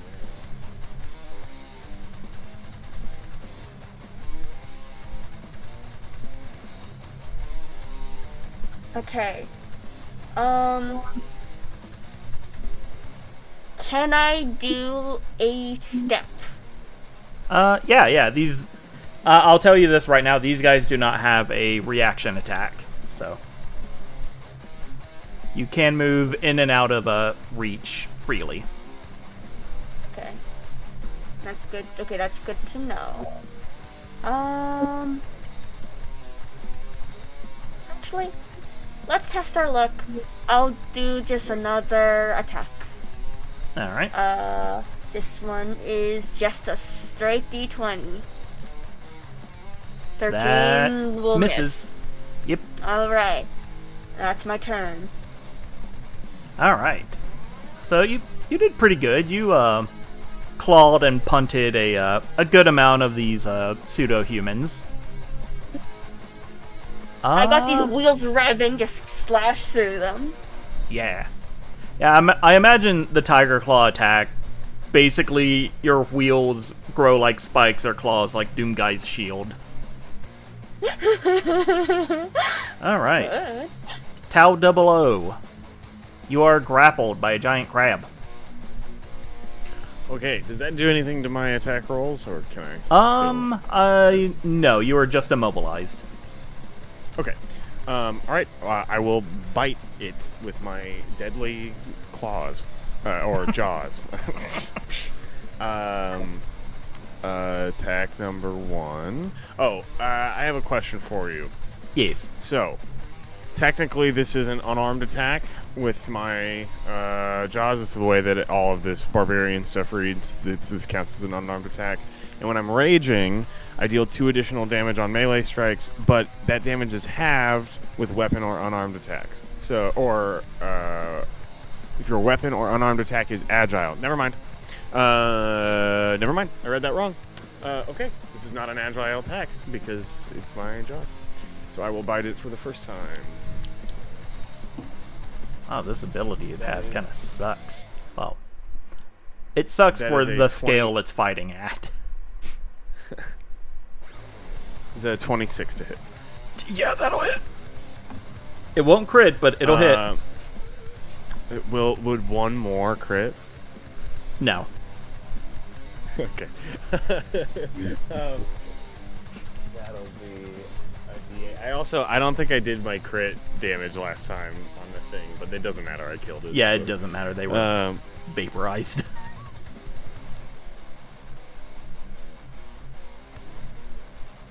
That is going to be 9 piercing damage. Oof. Low roll. Not great. Okay, second attack.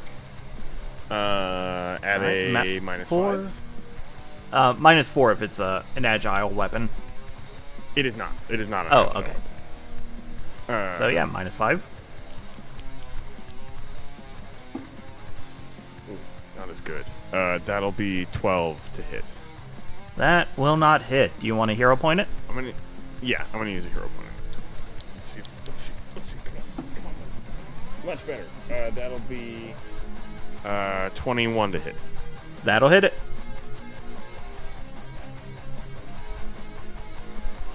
Hey, that is 12 piercing damage. Oof. And then, what kind of action is it to try to get out of its grapple? That is just an action to make a athletics check. DC Okay. 15. Okay, I'm gonna do that. All right. That is a 20 on my athletics check.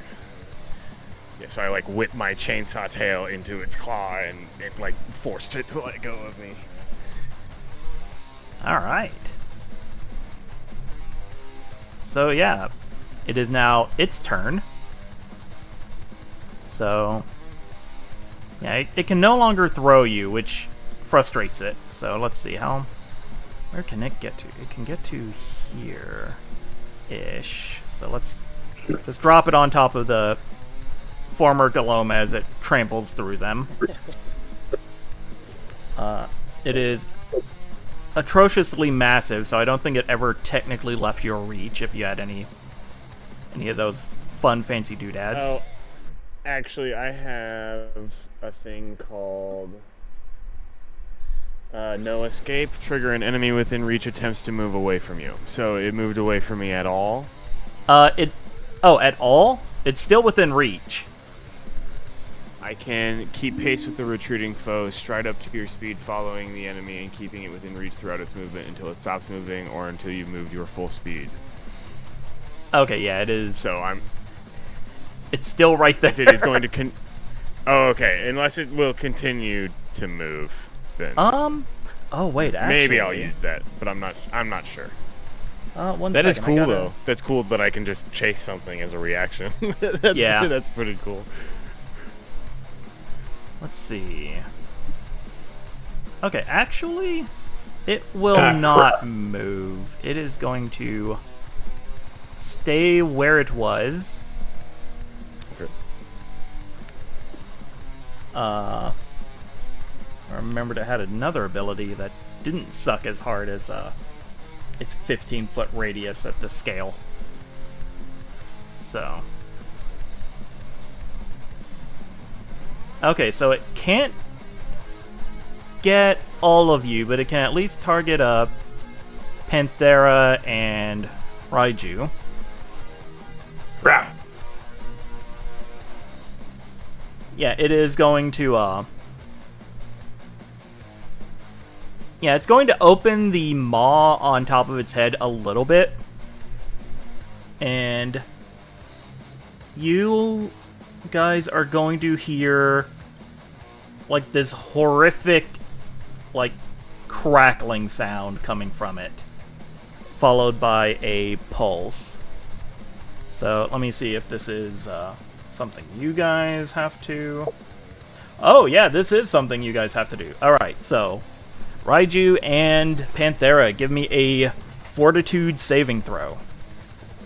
Fortitude, alright. Not me, though. No, you're not in the, wait, is it a line, or? Natural 20. Oh my Oh, nice. god. I just got a 17. Or something. Okay, so the nat 20, succeeded.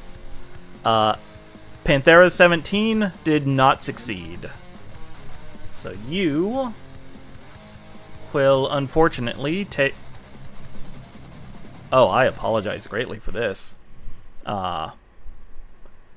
1, 2, 3, 4 d6. Holy shit. Oh, that's 15 damage. Alright. And you know what? Then it's going to start moving. So, you know, it is just going to shimmy shuffle right on past, like it's still adjacent to you because of just how slow it moves, but yeah, it's gonna shimmy past Tau 00, and it seems to be making a trek towards the production facility. Raiju. Well, considering how fast it's moving, I think I'm in a pretty good position, so it's going to come right at me. So I'm going to spend all 3 actions Oh no. charging my Thunder Sphere. And Alright. in true anime fashion, you have a gigantic flying metallic dragon, rears back its head, opens up its mouth, and the lightning starts to form like a massive Kamea sort of Hadouken style blast that will hopefully decimate the fuck out of it next turn. Alright, next turn. Alright, so that is Raiju, so Grendel. There seems to be several things converging on your location. You know, I'm gonna just do a quick Starshot Transcendence at the closest thing converging on my location. That's a nat 20. Okay, so the closest thing coming your way is the squad or the swarm of your former countrymen. Well, So how do you want to vaporize them with that nat 20? I think he sees them coming, sees their former countrymen, and he says to himself, "Well, this is why my tribe heavily invests in therapy." That's the secret. The Galoma believe in universal health care. The real reason the Empire hates them. Yes. All right. So was that one action? That was one action. For my second action, I think I'm going to transcend my skin as hard as horn icon. Mm-hmm. So that way I will be able to, as a reaction, gain resistance to one attack. Because I'm now going to go forward. Sounds and good. meet this thing coming at me head on. Sounds good. All right. So the human swarm. Yeah, you just got in their way, so they are going to, as I said, begin swarming you. Let's see. Yeah, all the Galoma are dead, so I don't need that tab anymore. Make me a DC 15 reflex save. A DC 15 reflex save. Yes. Okay, that's a... Oh, no. Wait, hold on. I have pretty deep reflexes. Ooh, that only gets me up to an 8. Okay, so... Yeah, you're gonna take a 1d6 piercing as these former humanoids begin scrabbling and smacking and trying to tear apart your mech for 4 damage. And you know what? Because these guys are just ever so rude, make me a DC 17 reflex save. Jeez. Wow. As they move closer and begin swarming you properly. That's a 14 plus 6, you piece of shit. Oh! So yeah, you managed to start shaking off all of these humanoids before they could actually start doing some nonsense to you. Alright, so yeah, I'll count them actually, like, quote-unquote moving into your space as their movement, because that's a movement. Okay. Oh, wait, we still have the other human swarm. Hey, Panthera, make me a DC 17 reflex. As they also move into your space.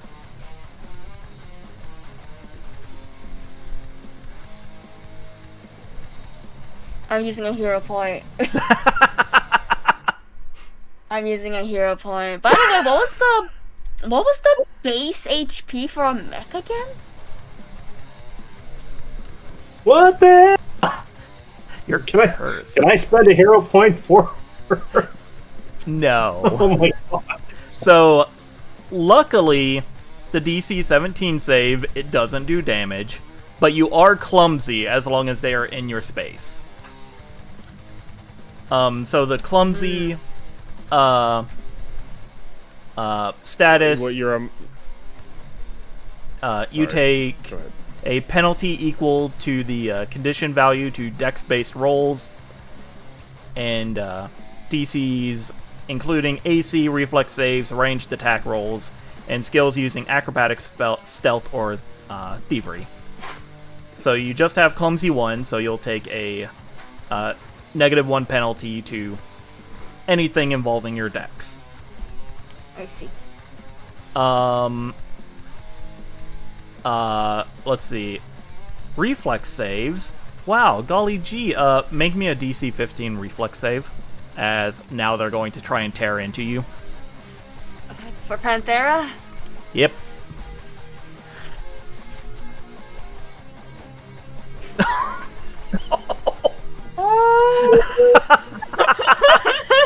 Okay, so that's a nat 20. 30! That's a 30! Wow. Jesus Christ. Sorry, the way you roll dice is very feast or famine. There's Not a reason today, why Stephen. in every other tabletop game I'm a part of, I'm called the Crit King. Not Crit Success King, not Crit Fail King, crits. I All pretty right. much You never, don't discriminate. I so agree. rarely get like middling rolls. It's always the worst or the best ever. Alright, those guys are dead, so hey, it's Panthera's turn. You have a swarm of humanoids trying to overwhelm you. Yeah, may my luck continue. It will not. Can I move out of their space? Yes you can. I will do that. Zoom! And then, so that's one of my actions, and then I want to, I guess Tiger Claw. I want to attack him with a flurry of blows. Tiger Claw power. Tiger. That is a 16. That will hit. Oh my god, yeah. 1d8 plus 2. 6. Alright, 6 damage. Yay. That is not bad. And then my second of the flurry of blows. Oh, that was almost a 1. It became a 3. Well, it doesn't really matter. It was almost a 1, then it was almost a 16. So, Man. yeah, needless to say, that probably misses. Yeah, I'll accept that. And then I'll do a third attack. Alright. So this 14 is at a... is not gonna hit, right? Yeah. If you just have a flat 14, flat. it will not hit. Okay. Alright. And I will tell you this, a 15 also would not hit if you wanted to.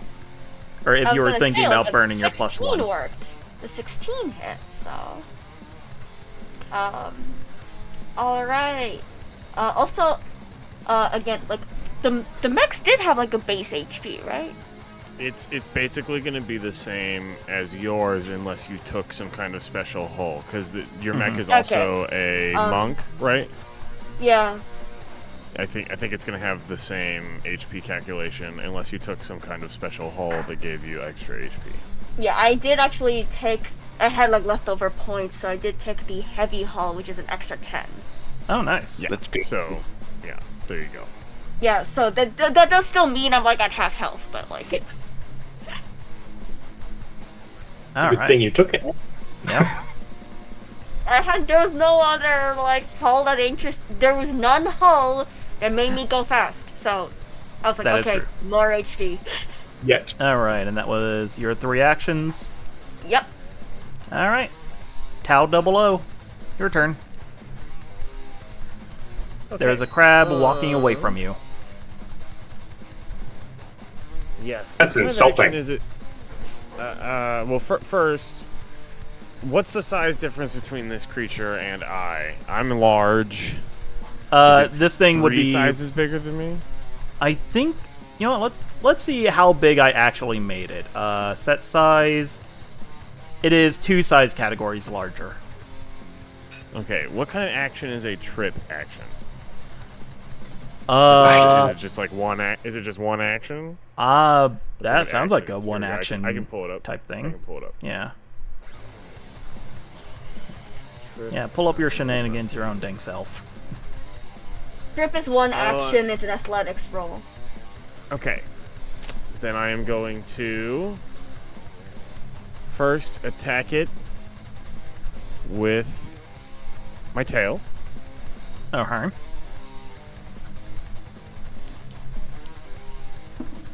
I just zoomed in on it, Cocked. and I appreciate to the depth of my being the fact that you use G1 Grimlock. Yeah. For the, Yes, thank you. For the- Yes. Whoa, that's a nat 20. Oh, dear Jesus. Oh boy, I kind of wish I would have used my teeth because I get an extra D12 on crits. Okay, so that's doubles my dice, right? Mm-hmm. Okay.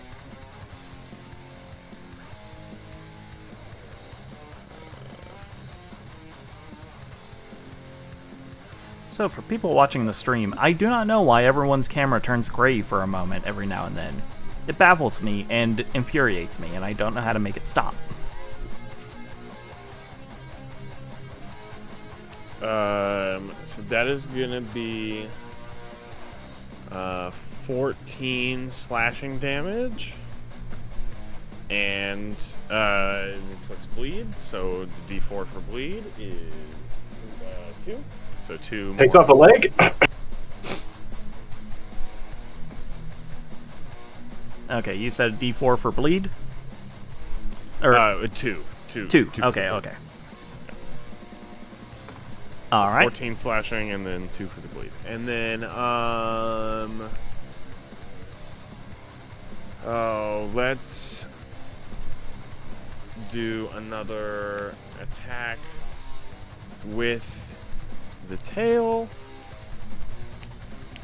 Okay. Oh, definitely not as good. I will use another.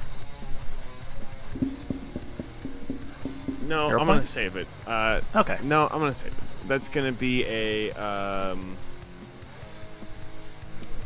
12 versus AC. So That will not do probably it. Not. Okay, and then I'm gonna make an athletics check to try to trip it with my tail. Athletics. So is it? Here's my athletics check. Is it opposed? I think it might be opposed. Yeah, I was about to ask. I thought you were looking that up. Oh well, sorry. Said it had the stats. I kind of stopped. Okay, Trip. You can use Athletics skill even if you don't have a free hand. This uses the weapon's reach if different from your own. Adds the weapon's item bonus to the attack roll. As an item bonus to your athletics check.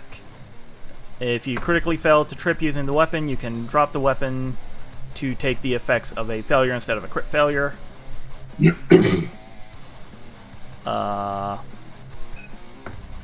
It is not telling me what the things are. Okay, let's try Google.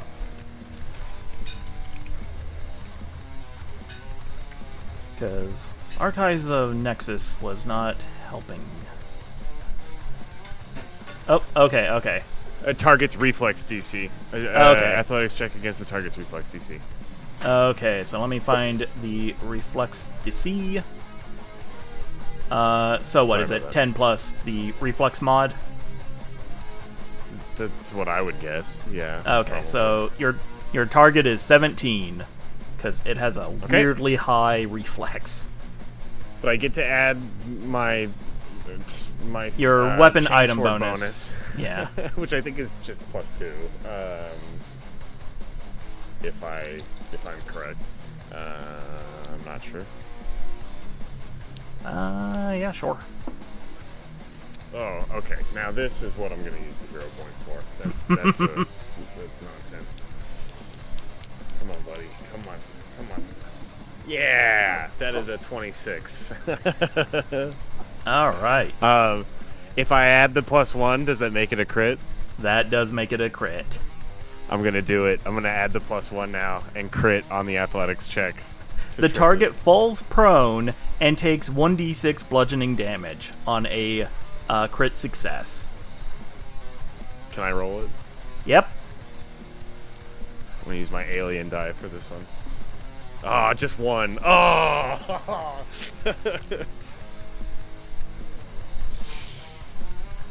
All right, so Crab has flipped over. you've toppled the crab. The I'm so crab is happy. flipped. All right, so the only move actions you can take while you're prone are crawl and stand. Okay, so stand is a full action. That is frustrating to the crab, but it will in fact burn its one of its move. Oh, I flipped the wrong creature because this thing is absolutely atrociously large. Did you flip me? No, I flipped the swarm. Oh, the swarm.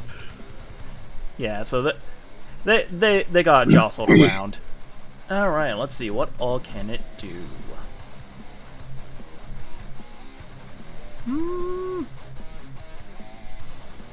Yeah, okay. I think first off, it is going to, after it stands up, it is going to turn and throw a big ol' crabby claw punch at Tau 00. So, yeet. Oh, wait. Does a 21 hit your AC?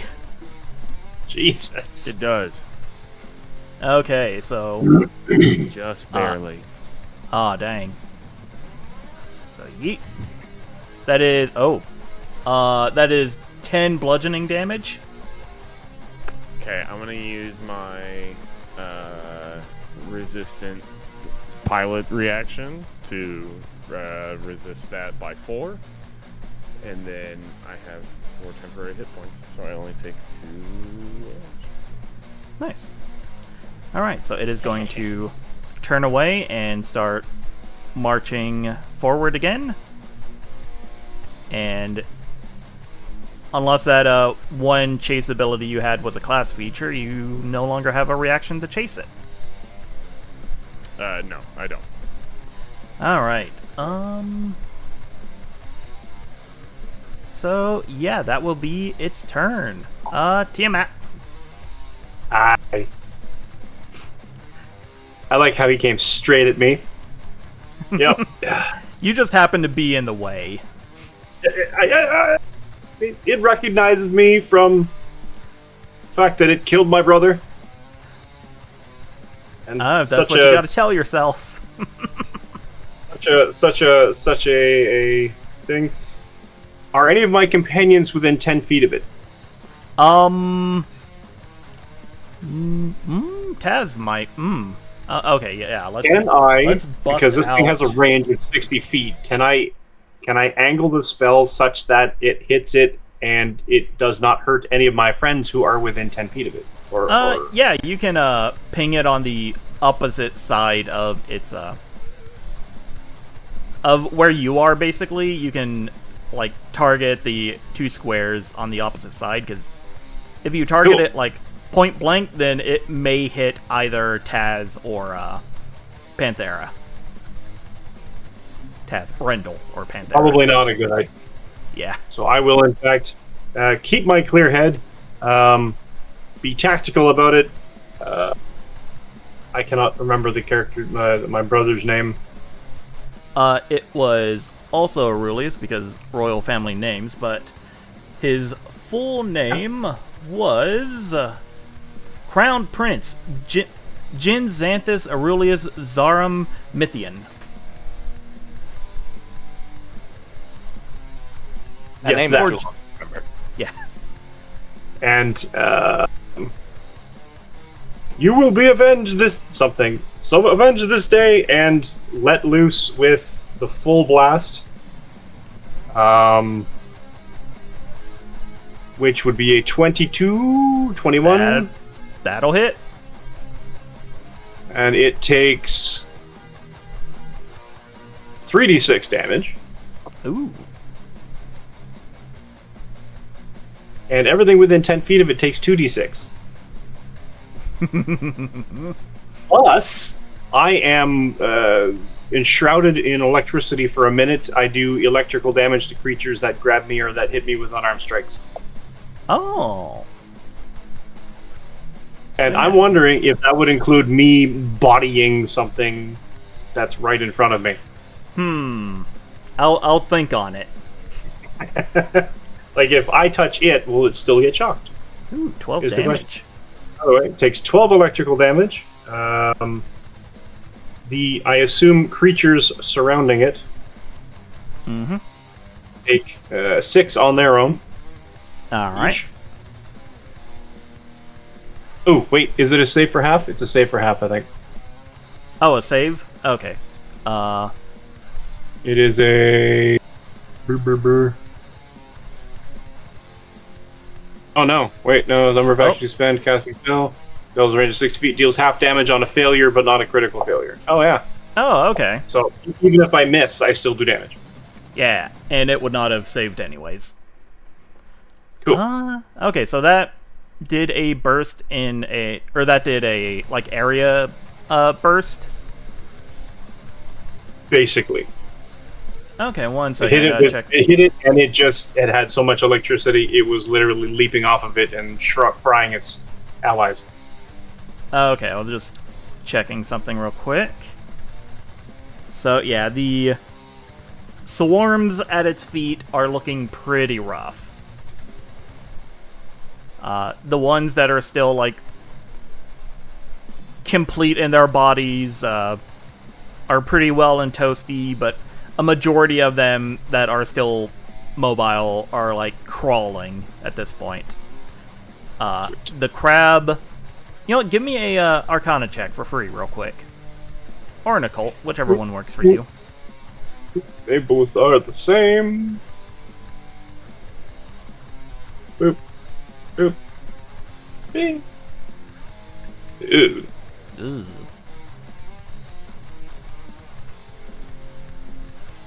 So, I know nothing about crabs. yeah, there's something tickling the back of your mind about the crab, but you can't quite recall it. And was that all 3 of your actions to unleash your spirit bomb? Sadly, yes. Okay. Grendel! There's Hey, a John, giant real crab quick. bearing down on you. Oh John. my goodness gracious! Did it take the bleed damage on its turn? Oh, it did not. Yeah, go ahead and give me a Just a- roll for that bleed. Just a D4, right? 2. Yeah, just a 2 D4. damage. Okay. Sorry. No, it's okay. Taz, that probably will hit. Excellent. It's transcendent, so it's gonna need to make a reflex saving throw as well. Alright, reflex save. Like I said before, it's weirdly good at these. Wait, question. It does Ooh. take a -2 circumstance penalty to that. Oh, well, that's very unfortunate for it, because... Ugh, that makes it. Yeah, what was that? Okay, that was a 2. So, it had a circumstance bonus, or negative, of 2. Yep.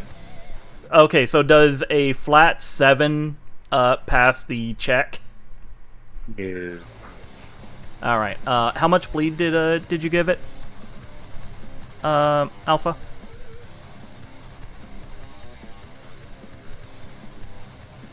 Two. It was 2 bleed. Okay. Thank you. So it is gonna take an spirit damage equal to the normal damage I dealt as well. Alright, and how much is both of those? I had rolled earlier. I don't remember what the number was. Is there a way to check what previous roll? Yeah. There's a little book in the corner. Okay, so you rolled a 6 on a D8. Yeah, 6 plus.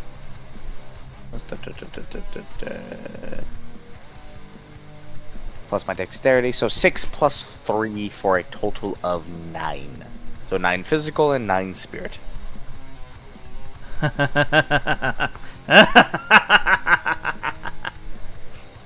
Going critical. Gonna go Nova. Sweet. So you say that. So, Aurelius, as you see the bear-like Grendel start peppering this giant crab with Star Shot, something clicks in your head finally about the crab, and when you watched it assault the forward camp and destroy your brother. And that was that it seemed to absorb magic through its shell. And with the damage it has taken, along with the magic it has already absorbed, Good. this might be a bit of a problem, so I am going to need everyone to make me a DC 15, I will say reflex or fortitude, depending on how you're going to tank this crab explosion. I'm gonna attempt to dodge a crab explosion with reflex. Ooh, that's a nat 20 thanks to the hero point. I have a nice. 24. And I'm gonna go with Okay. fortitude for a total of 27. You said a DC 15? Yes. 16, baby. 24. Nice. 15 on the nose. Alright, so yeah, Aurelius, you managed to call out this flaw that, or not flaw, but like this trait that you recalled of the crab's assault. And as all of you start seeing the seams in between its chitinous plate start glowing a concerning white bright light, Those of you who dodged athletically are scurrying back. Those of you who are tanking it, brace yourselves. And yeah, sure enough, the crab absolutely detonates. When the dust settles, you can look upon what is now a giant crater in this area. Okay. It is dozens of feet deep, dozens of feet wide. Chitin and the corrupted flesh of the Kraven are splatting down around you, getting caught in the trees, smearing across your mechs. The smaller Craven swarms that were here, there is no trace of them left. They were absolutely vaporized. And yeah, you guys stand victorious amongst the what little remains of the infantry type Kraven, the Garson. But as you all are getting ready to celebrate or to pat yourselves on the back, you hear the faint call from Kai once more as they state, Craven lifeform detected, impact imminent.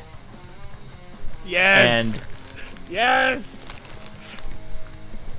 And as almost as he says that,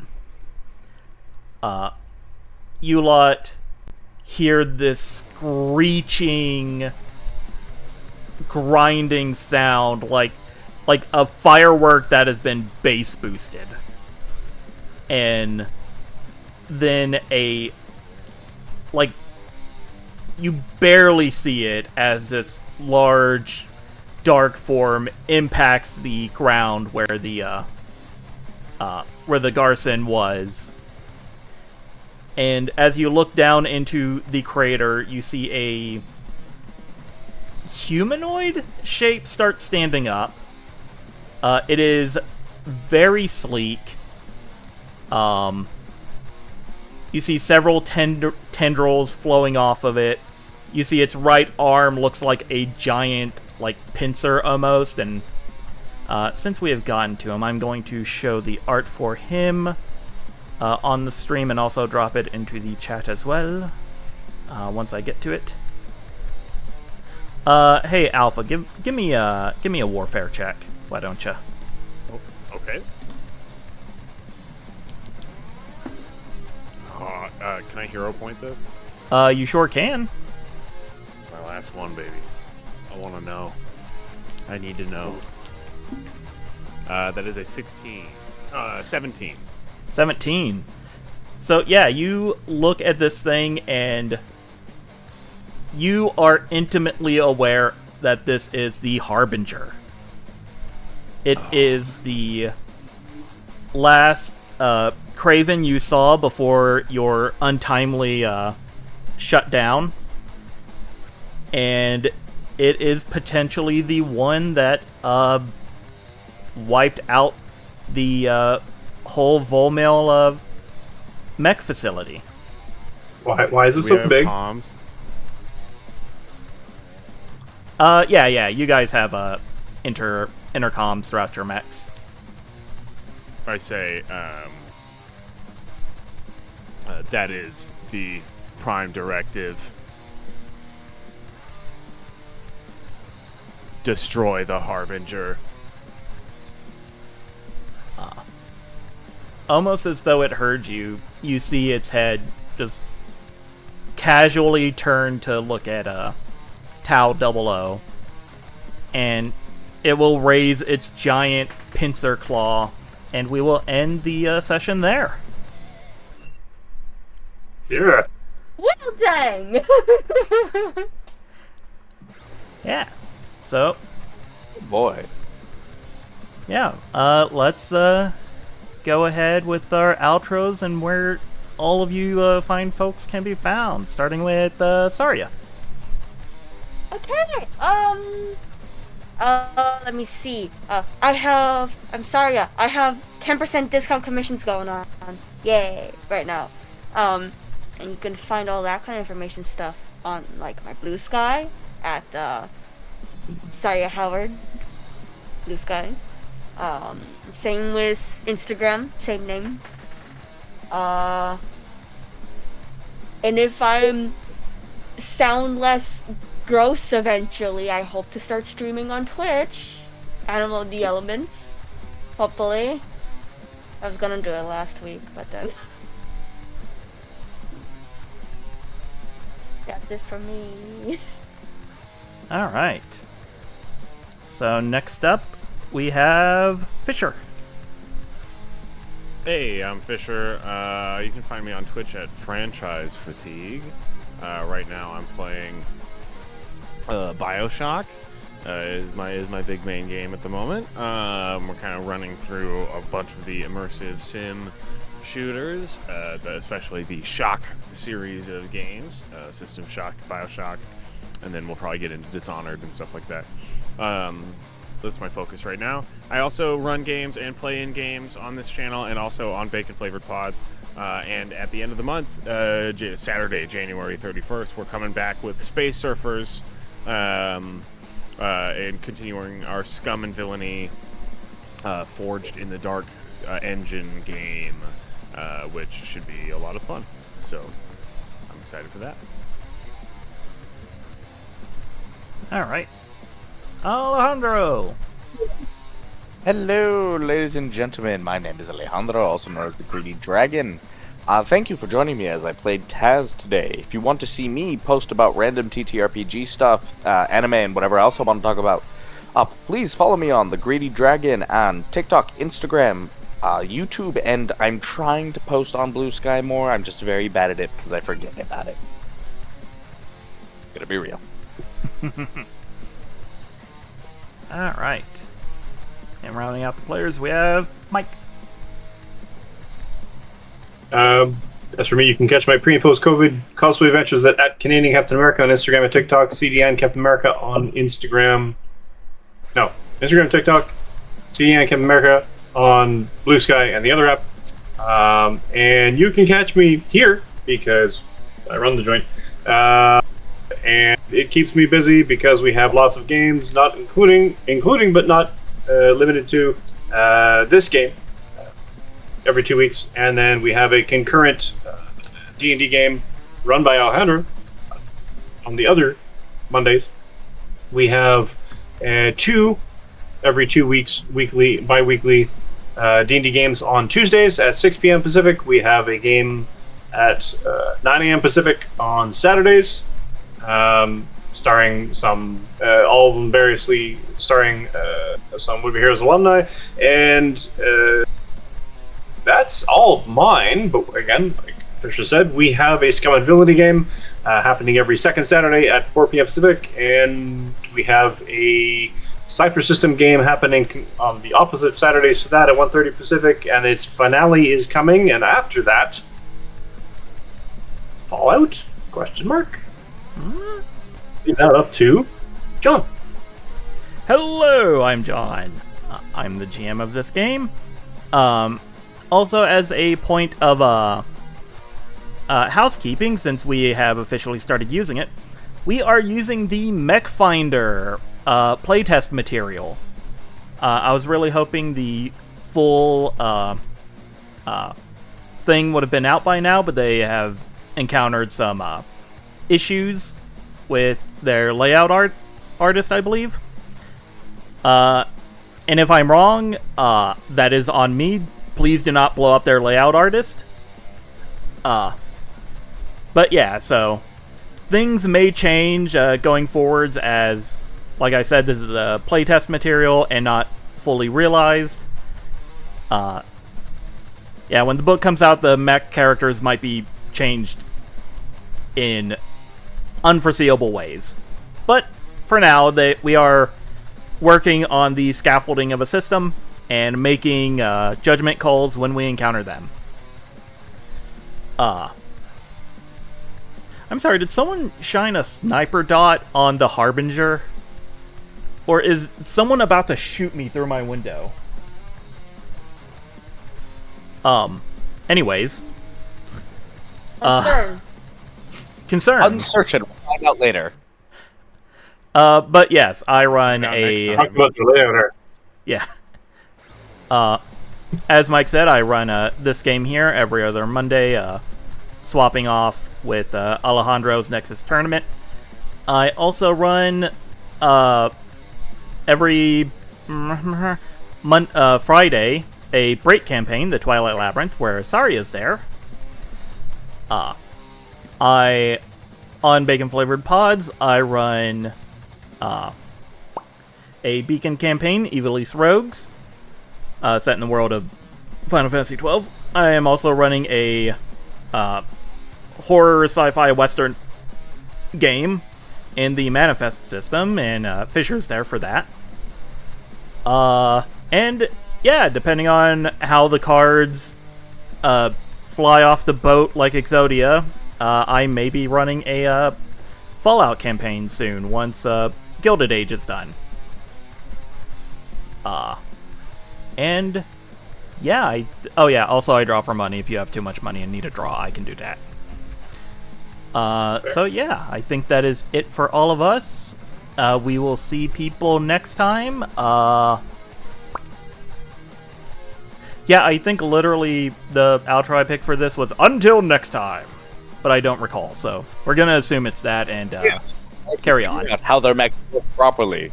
Will the party defeat the Harbinger, or will they all die? Find out next time on Anime Bullshit D&D. Hell yeah! Did We need, John like, some get sort of- killed by a sniper? Yeah, Find will out I next get time. shot? Will I continue to get no rolls? Will we continue to be playing Nightshade Must Die? All right, until next time, I everyone. think I need some buffs. Bye. Bye.